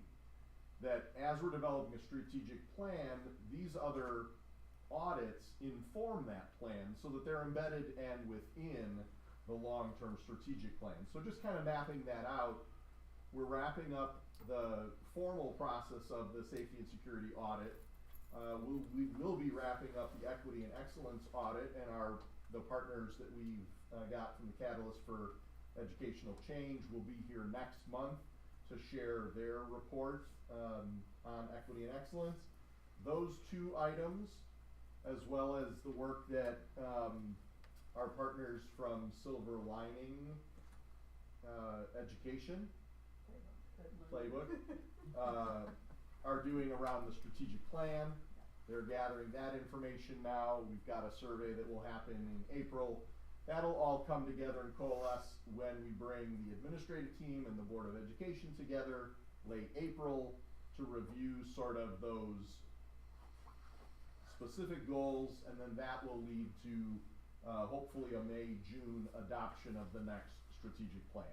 So I include that again just as a reference that, and part of the reason why in the report we're not saying this is what you should do, because we studied safety and security under one process, we're studying excellence and equity in another process, but we need to integrate them all. So there are places where they overlap, and there are places where we're going to have to prioritize strategies and some of our objectives. So again, just trying to give you the 30,000 foot level look at where we're going as we're really wrapping that up for this year. So we looked at 6, technically 7 if procedures and practices are 2 different bullet points. But I can live with 6 because there's really 7. But when I wrote, because I don't like He doesn't like He six, doesn't like the number 6. I would prefer to have What's the 7, other one? but it 13? didn't look as good. Yes. Anyway, in each of these areas, we gathered some data. It was part of our assessment. In the full report, we identify a number of recommendations for short-term and long-term strategies, things for us to consider. Some of them we already began as early as this past summer. There were some early identification of, hey, we need improved signage. We didn't wait until this report to make a move on that. We've already got some of that going. There were some things that we knew regarding cybersecurity. We didn't wait on doing that. We already had that as an action plan item, and so we've already begun implementing some of the short-term components. But overall, I think it's important to identify that the majority opinion really was that we're doing a pretty good job from safety and security. Overall, the sense is really pretty positive about from parents and students about their safety, their students' safety in our schools. They feel like we're pretty prepared. Staff feel that way also. But there's a little bit of, there's always a little bit of room to go. And I think that's important to point out because with such a emotionally charged issue as school safety is, it's important to note that we're not operating from a deficit model where we don't even have doors that lock, or we don't even have buzzer systems for entry. When we were going through the checklist of things that you should see in a secure campus, we had a lot of check marks. We had checked a lot of those boxes. When you talk about the policies and procedures that we should have in place, we're checking a lot of those boxes. And so that's important to note because of the work that's been done in this area, and that it is a continuation of that work, not something that we are starting from scratch with. Christian, next slide, thanks. So real briefly, just kind of pointing out a couple of the short and long-term goals. Physical plant, we've talked quite a bit about. It's obviously a component of our referendum consideration as well. But on the short term, there are always improvements we can make to signage and keeping our building and campus clean, making sure that we have clear sight lines, and that we've implemented a process of updating and consolidating keys and access codes and having that on a regular rotation so that we are ensuring that there aren't a number of keys out there that we didn't account for. We're pretty good on that, but it's an area where we can put some things in place this summer to refresh that. And the longer term side, again, we talked a little bit about that fence at Eisenhower. That's a goal for us. Exterior doors, replacing those, making sure that they latch and are secure. We've talked about parking lot configuration. We did a little bit of that here at Ross Sullivan and MacArthur this past year. We need to continue to work on that at Eisenhower, with or without referendum passing. We've got to do something to address the parking lot safety in both the short and long term. And then we know that our continued look at security cameras, again, just to name a few. I think the only one that surprised me on that was cleanliness, because I would never expect to see that with our schools. It's no, not that it's a problem, but that's just always one of the things, because kids will report that when it's messy or chaotic, they don't feel like something feels off, when it's, so it's not that we have unclean schools, it's just one of those goals that we have to always keep at the forefront. Yeah. Because the kids know. I was gonna say, that's not even just about like cleanliness, that's about like Yeah. organization and like cleanliness, like Clutter. Yeah. clutter, and like walking into the library and it having a uniform, like Right. cleanliness. Oh, I think of cleanly, I think sanitary. Yeah, but I think don't- it's I don't it's a bigger than. It's bigger than that, but it's about the feeling. Does it feel like this place is safe and ready to go? Yes. It's just it's an important component to stay on top of. Yeah, Because if every someone day. spills something in the bathroom, does it sit there for, you Right. know, a day or two, Right. or, yeah. Right.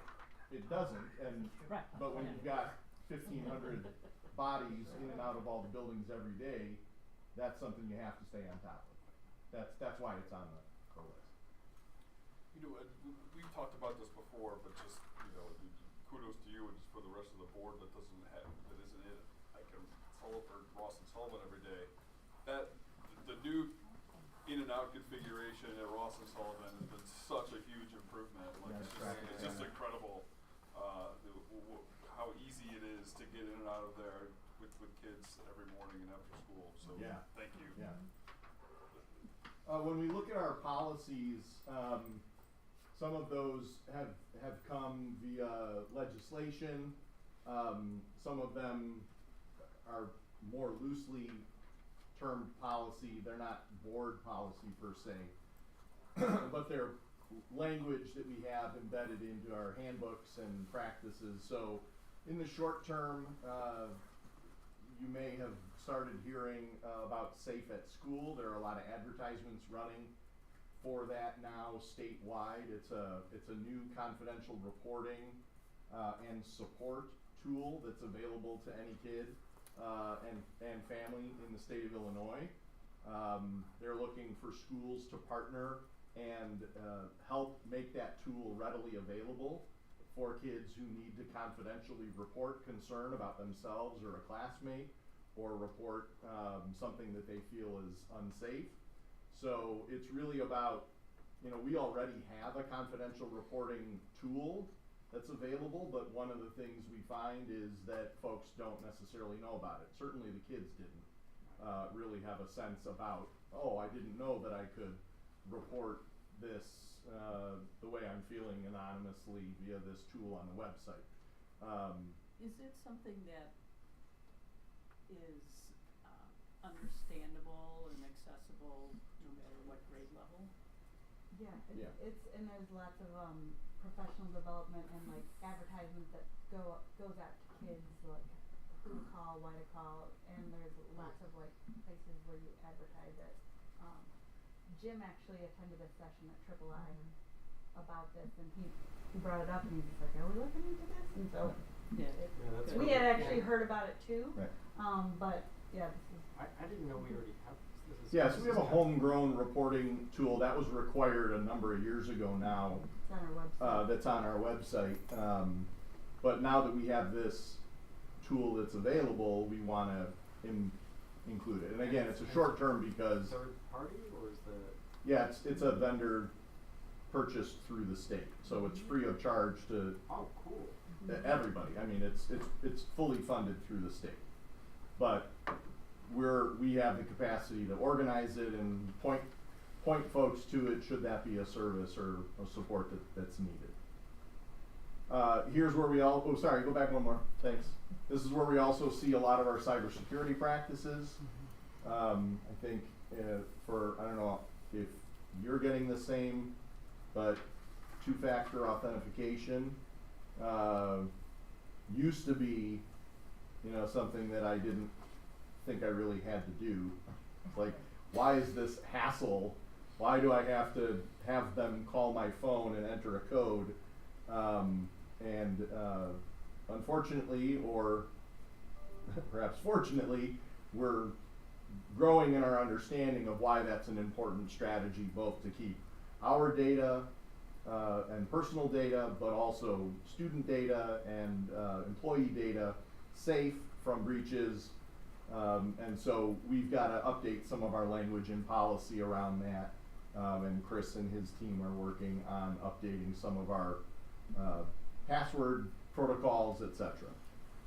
In the long term, probably the largest lift that we have is around that implementation of a revised emergency response protocol. We've talked about this a couple of times in the past, that the ALICE model is the transition that most law enforcement have moved toward to response to critical response. So instead of the lockdown drill and the lockdown shelter in place kinds of scenarios, that there are a couple of different strategies that people can employ, feel empowered to employ should an emergency happen. And so there's the policy rewrite side of that needs to happen, as well as then the professional development, training, support for implementation of that. So that's been ongoing in terms of some of the behind the scenes prep work, but we'll be moving forward with that this spring, summer, and then into next school year with a more formalized adoption of a different look to our current emergency response protocol. Just a question or statement maybe about Mhm. that. Mhm. Arlington Heights Police has recently moved away from ALICE and is Mhm. now using the Love You Guys Foundation. Mhm. And so just to know, like, I don't know if that's something worth looking into or something that Prospect Heights is aware, like, Yeah. I just know I sat through a training with the Arlington Heights SROs, Yep. and they spent a lot of time talking about that Love You Guys Foundation, so. Yeah, the ALICE is a specific trademarked program, but that philosophy is packaged differently, but the similar philosophy, just in different packaging. Okay, next one. Thank you. When we talk about policies, procedures, practices, I think we have just, if I may take a minute just to brag on our offices, all of our frontline folks from all the schools and in the district office, Jackie, our receptionist, and the ladies in the office, that in and out of visitor check-in, screening, safety screening, you know, it's a heavy and important responsibility for them to be on it and aware of it.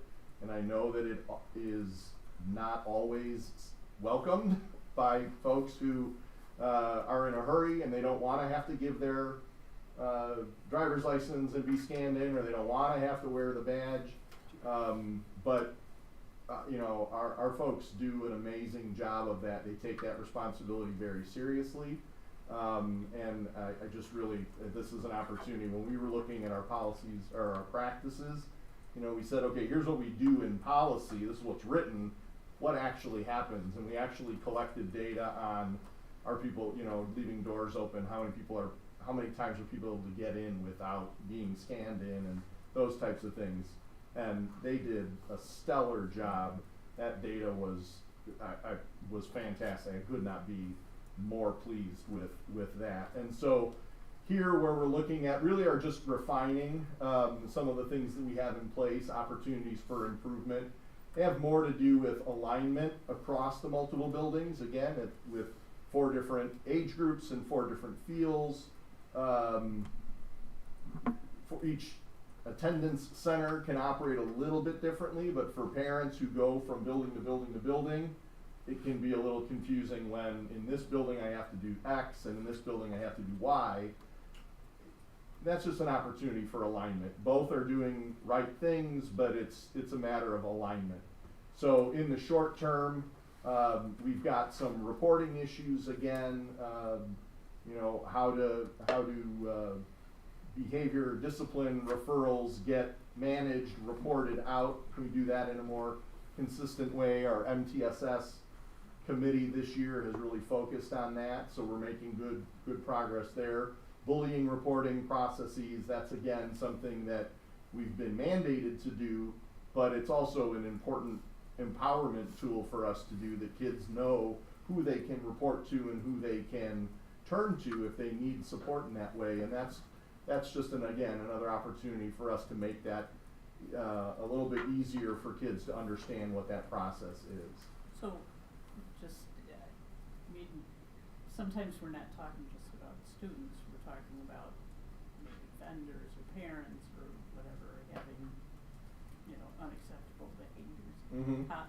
That is part of this policy and procedure. Part of that's the visitor and volunteer screening. We would consider our vendors visitors. Yeah.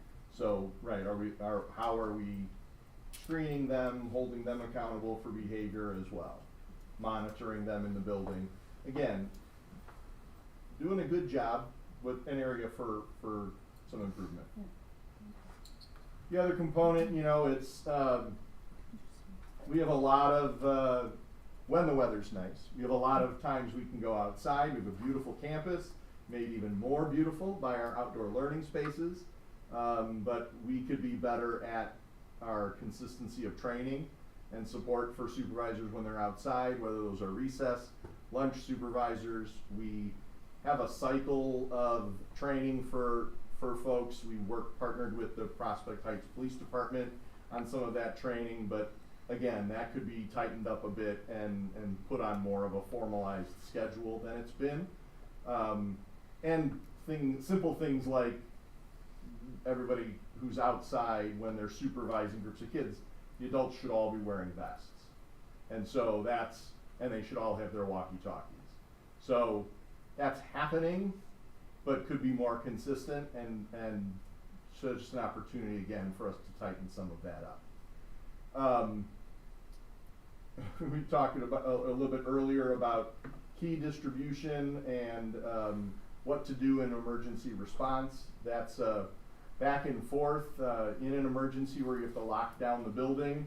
Fire code says one thing and police departments say the other, because the fire department say you can't never prop doors open and then just pull them closed locked. And the fire department and the police department says, no, you want to be able to lock that door as fast as possible. So you're sort of stuck between two different worlds.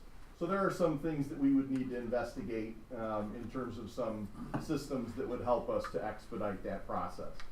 We've got some strategies we've put in place already, but again, that's a longer term investigation because there'll be some additional costs involved in that. Next one is personnel. The short term, I would like to say it was an easier issue, but the short term issue is lunch supervision. That's the time that, not a surprise to any of us in education or to parents. Lunch is the time when kids report most feeling unsafe.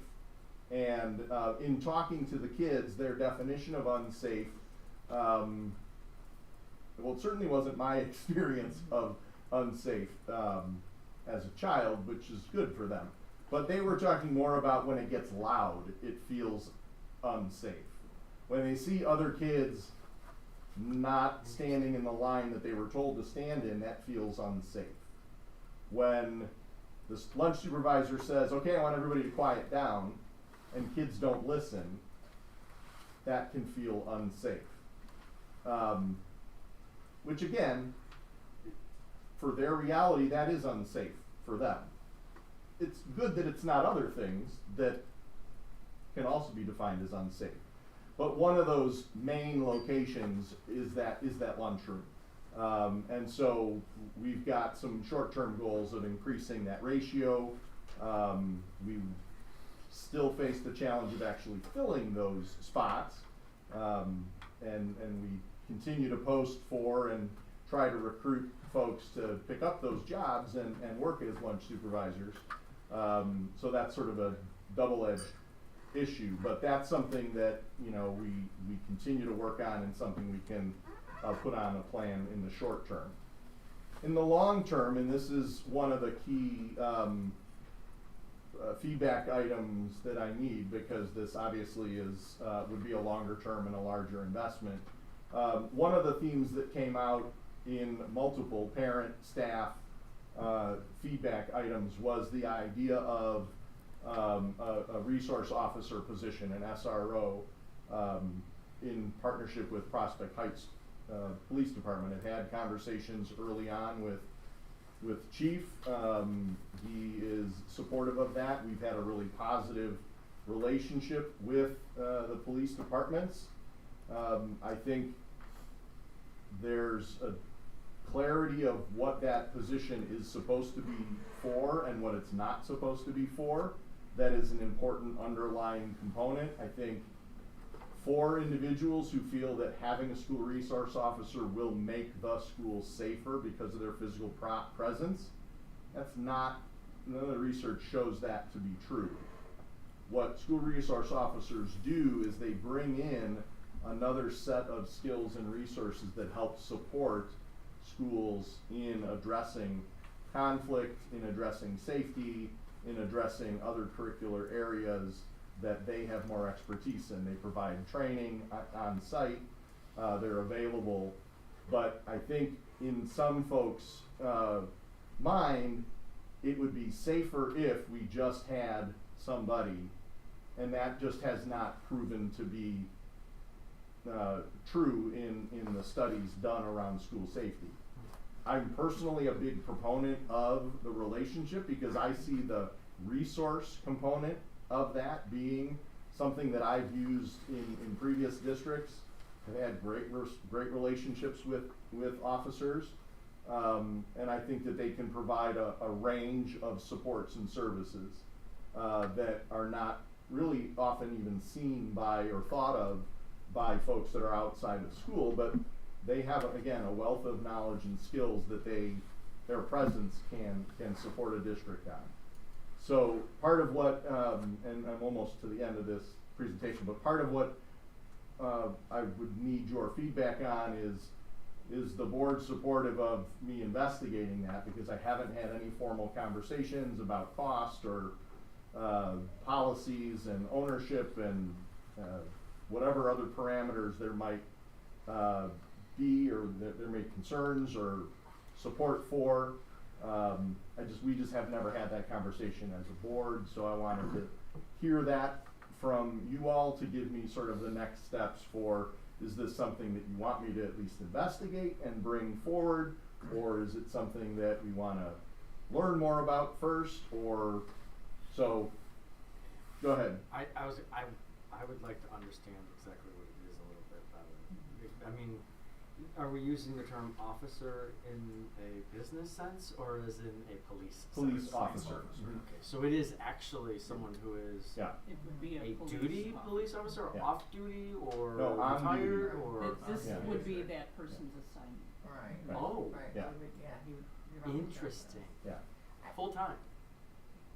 So that's what I would need to formalize with the chief, because it would be a shared position. It would, in essence, it's a purchase service. They would be hired and employed by the police department, but assigned to us. So there are a number of specific, how many days do they work, what's their schedule, what are their responsibilities, what is the chief's vision for having a resource officer in schools, what's our vision for having a resource officer in schools. Hopefully, and I imagine that that's pretty in sync. But those are all things that I've not had conversations with Chief about, other than, knowing him from a decade ago when he was working as our officer and serving our schools as an SRO. Is this being done in other districts right now? Sure. I know I wasn't here when you guys talked about your favorite things at conference. This was actually my favorite thing, and it was a round table, and I don't remember what school district it was, and they have a school resource officer, and he has a philosopher. So he has a dog. And actually there's a picture of it in our most recent catalog that came home too. Not catalog, magazine that came home. It was incredible, and they said they had no negatives. They thought that things were just better, just even though maybe like more problematic students. And the police officer, he doesn't actually walk in his uniform. He has more of like a relaxed look to him. He still has all his tool belt and whatnot. Yeah, but he doesn't look like, he's not in his typical police uniform like he's in a squad car or whatever. But I thought it was so interesting, and they were just so positive. They had such a positive experience about it. So I would be very supportive of you looking into it more. They just were just raving about the effects it has had. Cool. Yeah, I think to like articulate what you think the benefits of it would be, right? I would be in favor of, but like just, but what you said at the beginning is right? The way you have to contextualize this, there is no evidence that there's any safety improvement for this, and this is not someone who's meant to be defending the school, right? That those are not necessarily the benefits. Right. You need to make sure that the community and the board is understanding of what we believe the benefits of this are, right, and why we're doing it. Yeah. Yeah, I So would want to there- be clear on what. There have been incidents where they had one of these SROs and there was a Sure. physical issue Yeah. and it didn't prove helpful. Yes. That's crazy. Yes. Well, I think it depends. It depends on the philosophy and all that of what this person should do, and I think it depends on, to some extent, on the personality of that person. I would hope.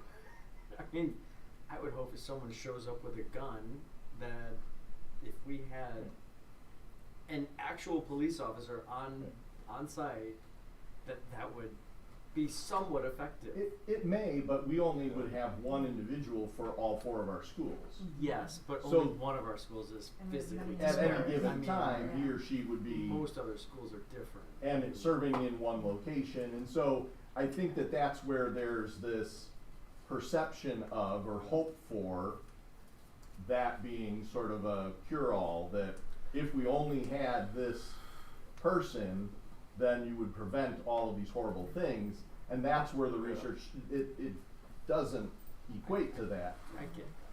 But I would say, I mean, we've had a really positive relationship with all of our local departments, but certainly with Prospect Heights, because we're in their jurisdiction. They have forever come through the schools, visited classrooms, are familiar with the buildings and grounds so that they can be better equipped to respond should they need to. They do trainings with us and in our facilities. So let alone the relationships that they build, the presence that they build, being visible and seen as a positive, helpful resource to kids and to families, is a big goal typically of the police departments. They're trying to, again, support and strengthen that component of their responsibilities, that they're here to serve and protect, and being visible and available and approachable. And I think it's good in an era where we're seeing a whole lot of anti-police, some good reasons, but I think it's helpful to make sure we're bolstering the relationship as well. I think as a classroom teacher who worked very closely with our SRO, right? Like that was my group of kids had a tendency to need support from the SRO. It allowed a relationship to be built that wasn't always just police and my SRO that I worked with, like he'd come in and eat lunch with us just to build that. He'd come in and problem solve with kids, you know, like, and now in my current role, we have an SRO that helps, like, if there's situations going on in the community, like helps problem solve and like being that liaison for them, and giving them, okay, so you have to file your first police report for whatever, let me come with you and do that. Like, let me help you as a safe, familiar person that's in your trusted circle, that I think is always a good resource to give kids one more positive role model that, if I can't talk to my parents about this, I could go to Officer Joe because he's a great guy and we could talk about that. And I'm in favor of your recommendation to look into. it also allows the police to see some of those kids that are oftentimes categorized as the bad kids or the trouble kids or the kids that are really tough in a new light, and really kind of in that reverse allows, as a special educator, to educate the police a little bit about those kids and that group of population and how to help so that they can go back to their partners and tell them, like, actually that kid has a lot going on at home, like, and it really it strengthens the relationship both ways, I think, which is really helpful too as we work with some at-risk youth. And Don, you're saying that the feedback from parents is that they're looking for this as well.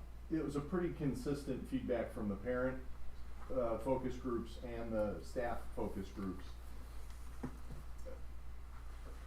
Without diving into why they felt that was, what the goal of it was going to be, or what the benefit was going to be,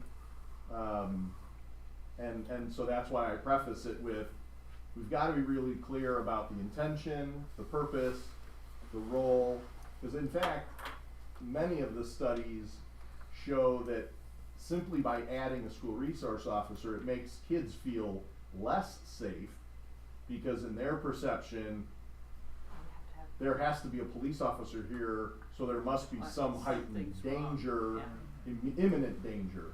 And so again, it's all in how you set up the purpose of the relationship, how you define the role, how you articulate the role, and then the individuals who are in those positions and how they move forward and carry themselves. And if they have a puppy that they bring with them every once in a while, you know, and they can build those, if they have lunch with kids, then it really can break that down, those barriers down. And we have a really positive relationship already, and we have officers in the buildings walking through just as part of their normal, hey, we just like to come in and say hi and see how things are going. There are times where we have them involved because of bad behavior in the parking lots between adults, or when we've had traffic issues, and so that's where it's somewhat helpful sometimes to have the badge and be like, no, you're gonna move your car because you need to move your car.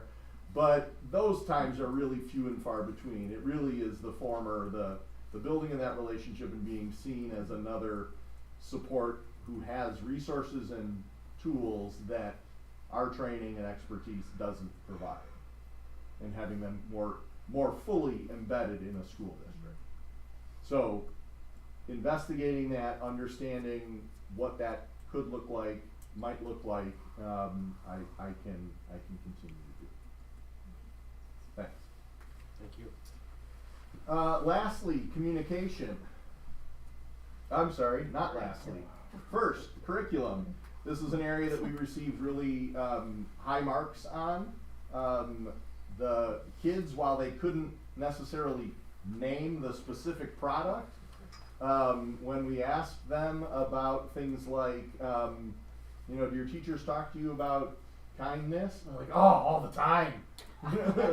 They're constantly reminding us, be safe, be respectful, be responsible, and so we're like, oh good, that's called our SEL curriculum. And so that was really well received. Parents commented on how embedded that is, and kids will come home and tell them, Mom, that's not respectful, responsible, which I'm sure they appreciate being told by their 7-year-olds. But that's an important part, and as we're adopting this, we have our curriculum review process and mapping that out that is a continued short-term goal. We heard earlier today about respectful, responsible, and safe. There was some discussion about, in those curriculum at each of the buildings, do kids understand what that looks like in the Ike path, and then what that looks like as Bulldog beliefs, and then what that looks like as the Panther pride, Panther paws, positive Panthers. I knew it was something with a paw, and then pride at MacArthur. So from the adult lens, we're like, yeah, that's all aligned, it's all in there. And from the kid perspective, they were kind of like, I didn't understand why when we went from this school to this school, we changed from this to this, right? And so that's part of the transition between buildings. Part of that is age and developmental appropriateness and the approach that we're taking. But that's an opportunity for us to clean again and tighten that up. These are not earth-shattering things necessarily, but it's opportunities for us to grow. And then in long term, we have our health curriculum that is, you know, continued to be embedded in our school days, but really looking at ways to focus on day-to-day safety. The sad reality is our students are much more likely to be involved in a car accident or while riding their bikes or while playing in an unsafe way on the playground than they are from the significant catastrophes. And while we need to be prepared for and practice our drills for fires and tornadoes and those kinds of things, where can we better infuse bike safety and why it's important to wear your helmet and how to cross the street appropriately, and just make sure that we're really bolstering those day-to-day safety skills pre-K through 8. So that's more of a long-term curricular focus. And then communications, again, as we add some of these new tools, how do we better communicate that so that we don't just have it on the website that some people know about, but really embed that so that those resources and processes are available and that parents and students and staff are aware of them. Part of that in the long term is, again, an update of our handbook. It coincides with our MTSS work, where we've been looking at accountability, reinforcement, expectations, and then accountability for poor choices. So we need to update that handbook anyway, but part of that long term is communicating that out in a more effective way. Here are the expectations, here are some of the range of consequences, here's how you can access support, those kinds of things embedded in a new and updated student parent handbook that would come out of a broader based behavioral response committee. We'd like to get kids and parents involved in some of that dialogue and process. I'm never surprised, but it's always really insightful when we just bring a group of 12 kids together and say, how could we make this school better? Well, I'll tell you, here's what you got to do. And, you know, their level of involvement, we got to try to find more opportunities for kids to be, for the kids' voice to be involved in some of the planning and decision making. And so in the long term, as we develop this committee that's going to look at behavior and behavior response broadly, we want to make sure that we have student, parent, staff involvement as well. All right, that was the summary of the full report that's in your packet. There are more details of some of the other strategies that I didn't include here, but I just tried to highlight a few of the key ones. And again, a significant thanks to the members of our audit team and everybody who contributed via the surveys or focus groups for sharing their thoughts and input. Thank you.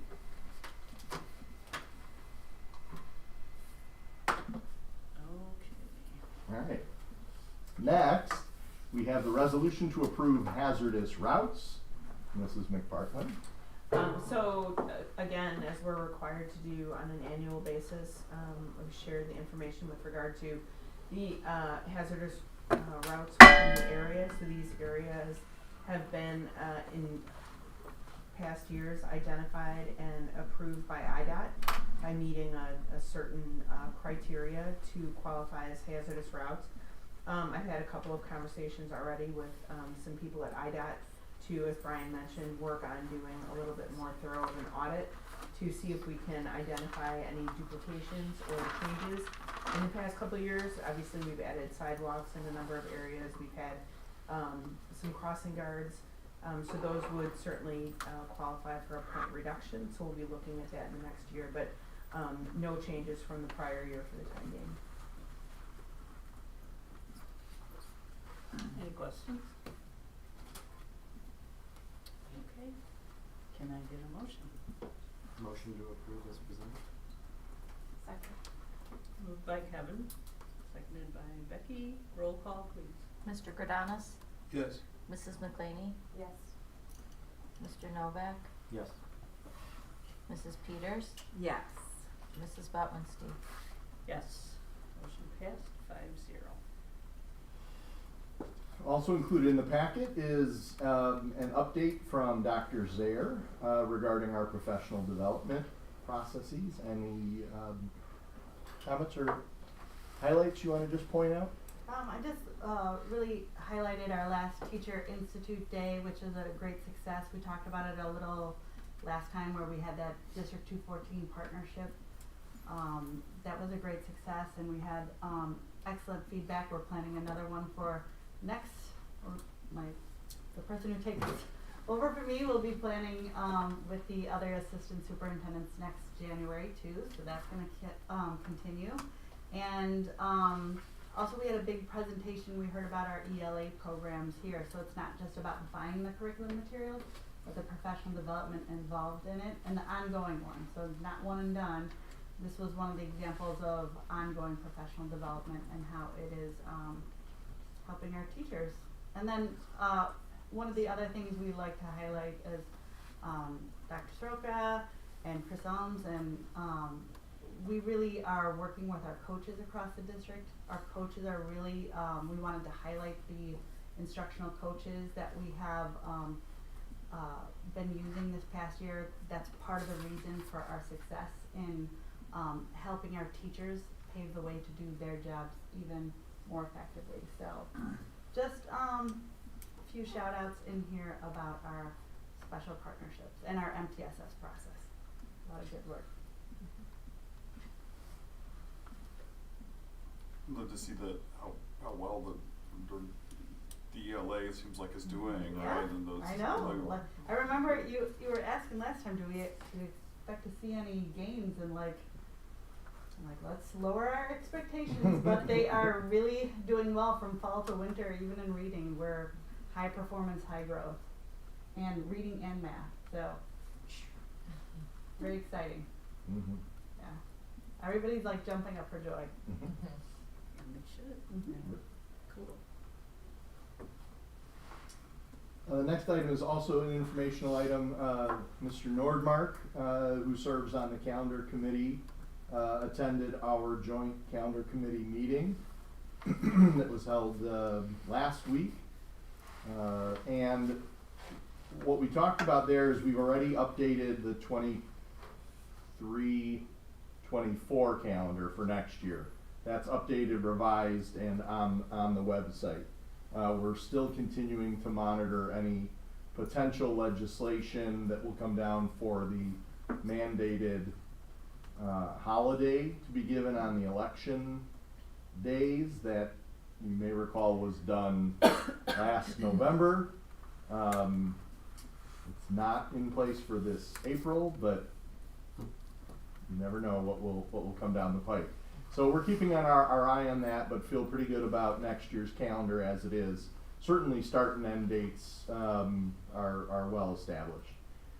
What we talked about in the committee when we looked ahead even another year is that our process of calendar creation, adoption, and then revision is probably 6 months ahead of where it needs to be. Because what ends up happening year after year after year is we go ahead and create the draft of 24-25, but we have not yet received District 214's draft of 24-25. So then we get that in September, August or September, depending on their time frame, and then we have to go back and modify to better fit, and that creates this ripple of concern, confusion. Wait, I thought we had So the recommendation right now is we're not recommending a calendar for 24-25 at this time. We'd like to push that off till the fall after we get 214s. We have a standing calendar committee that will meet either late September or early October, depending on when 214 releases their calendar, and then that would give us less confusing adopt, edit, refine kind of a process, and it was, it's been self-imposed just because of the timeline that we've been following, and it has not matched up with 214. So the folks on the committee understood that. We did look at a draft for 24-25, so we have some ideas. We'd be looking, again, at similar parameters around aligning holidays and breaks. We have an embedded shared professional development day in January that we've agreed to as area superintendents in theory. So there are those major components of it that are well defined and established. Our past practice around Thanksgiving and those types of things aren't what we're talking about here. It really is institute days and start and end and where their spring break is going to be and where ours is. So the information item is, I don't have any information for you right now because of all that. Okay.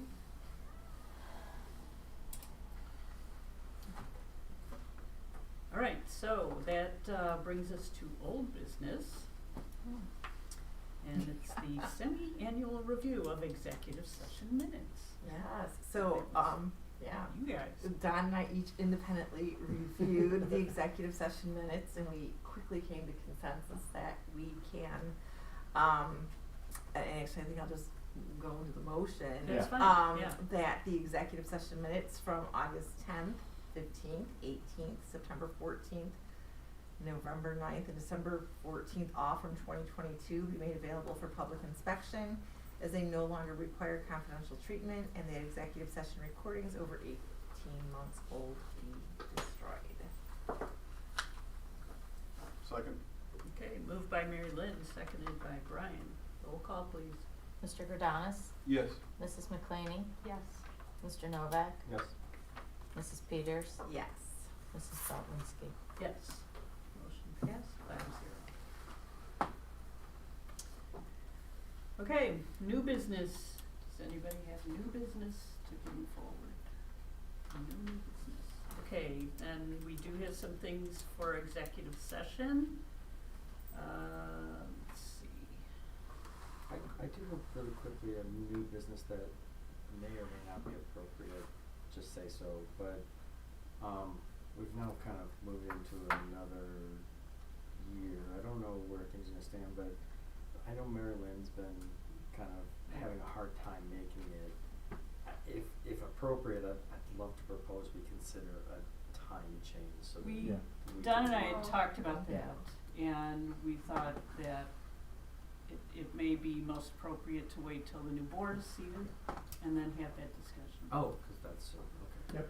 So we'll have that natural process of reviewing norms. The board gets to set its schedule at that time. So it's coming real soon. Okay. Thank you, Kevin. I appreciate the thoughtfulness. All right.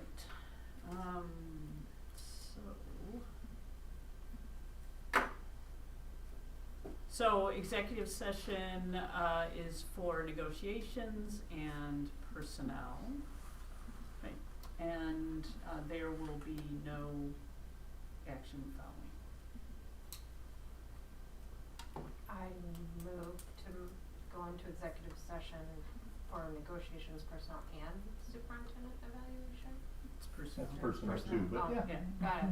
It was listed. Second. I That's needed okay. to. Yeah, that's fine. Okay, moved by Becky, seconded by Kevin. Roll call, please. Mr. Grodanis? Yes. Mrs. McClaney? Yes. Mr. Novak? Yep. Mrs. Peters? Yes. Mrs. Botwinski? Yes.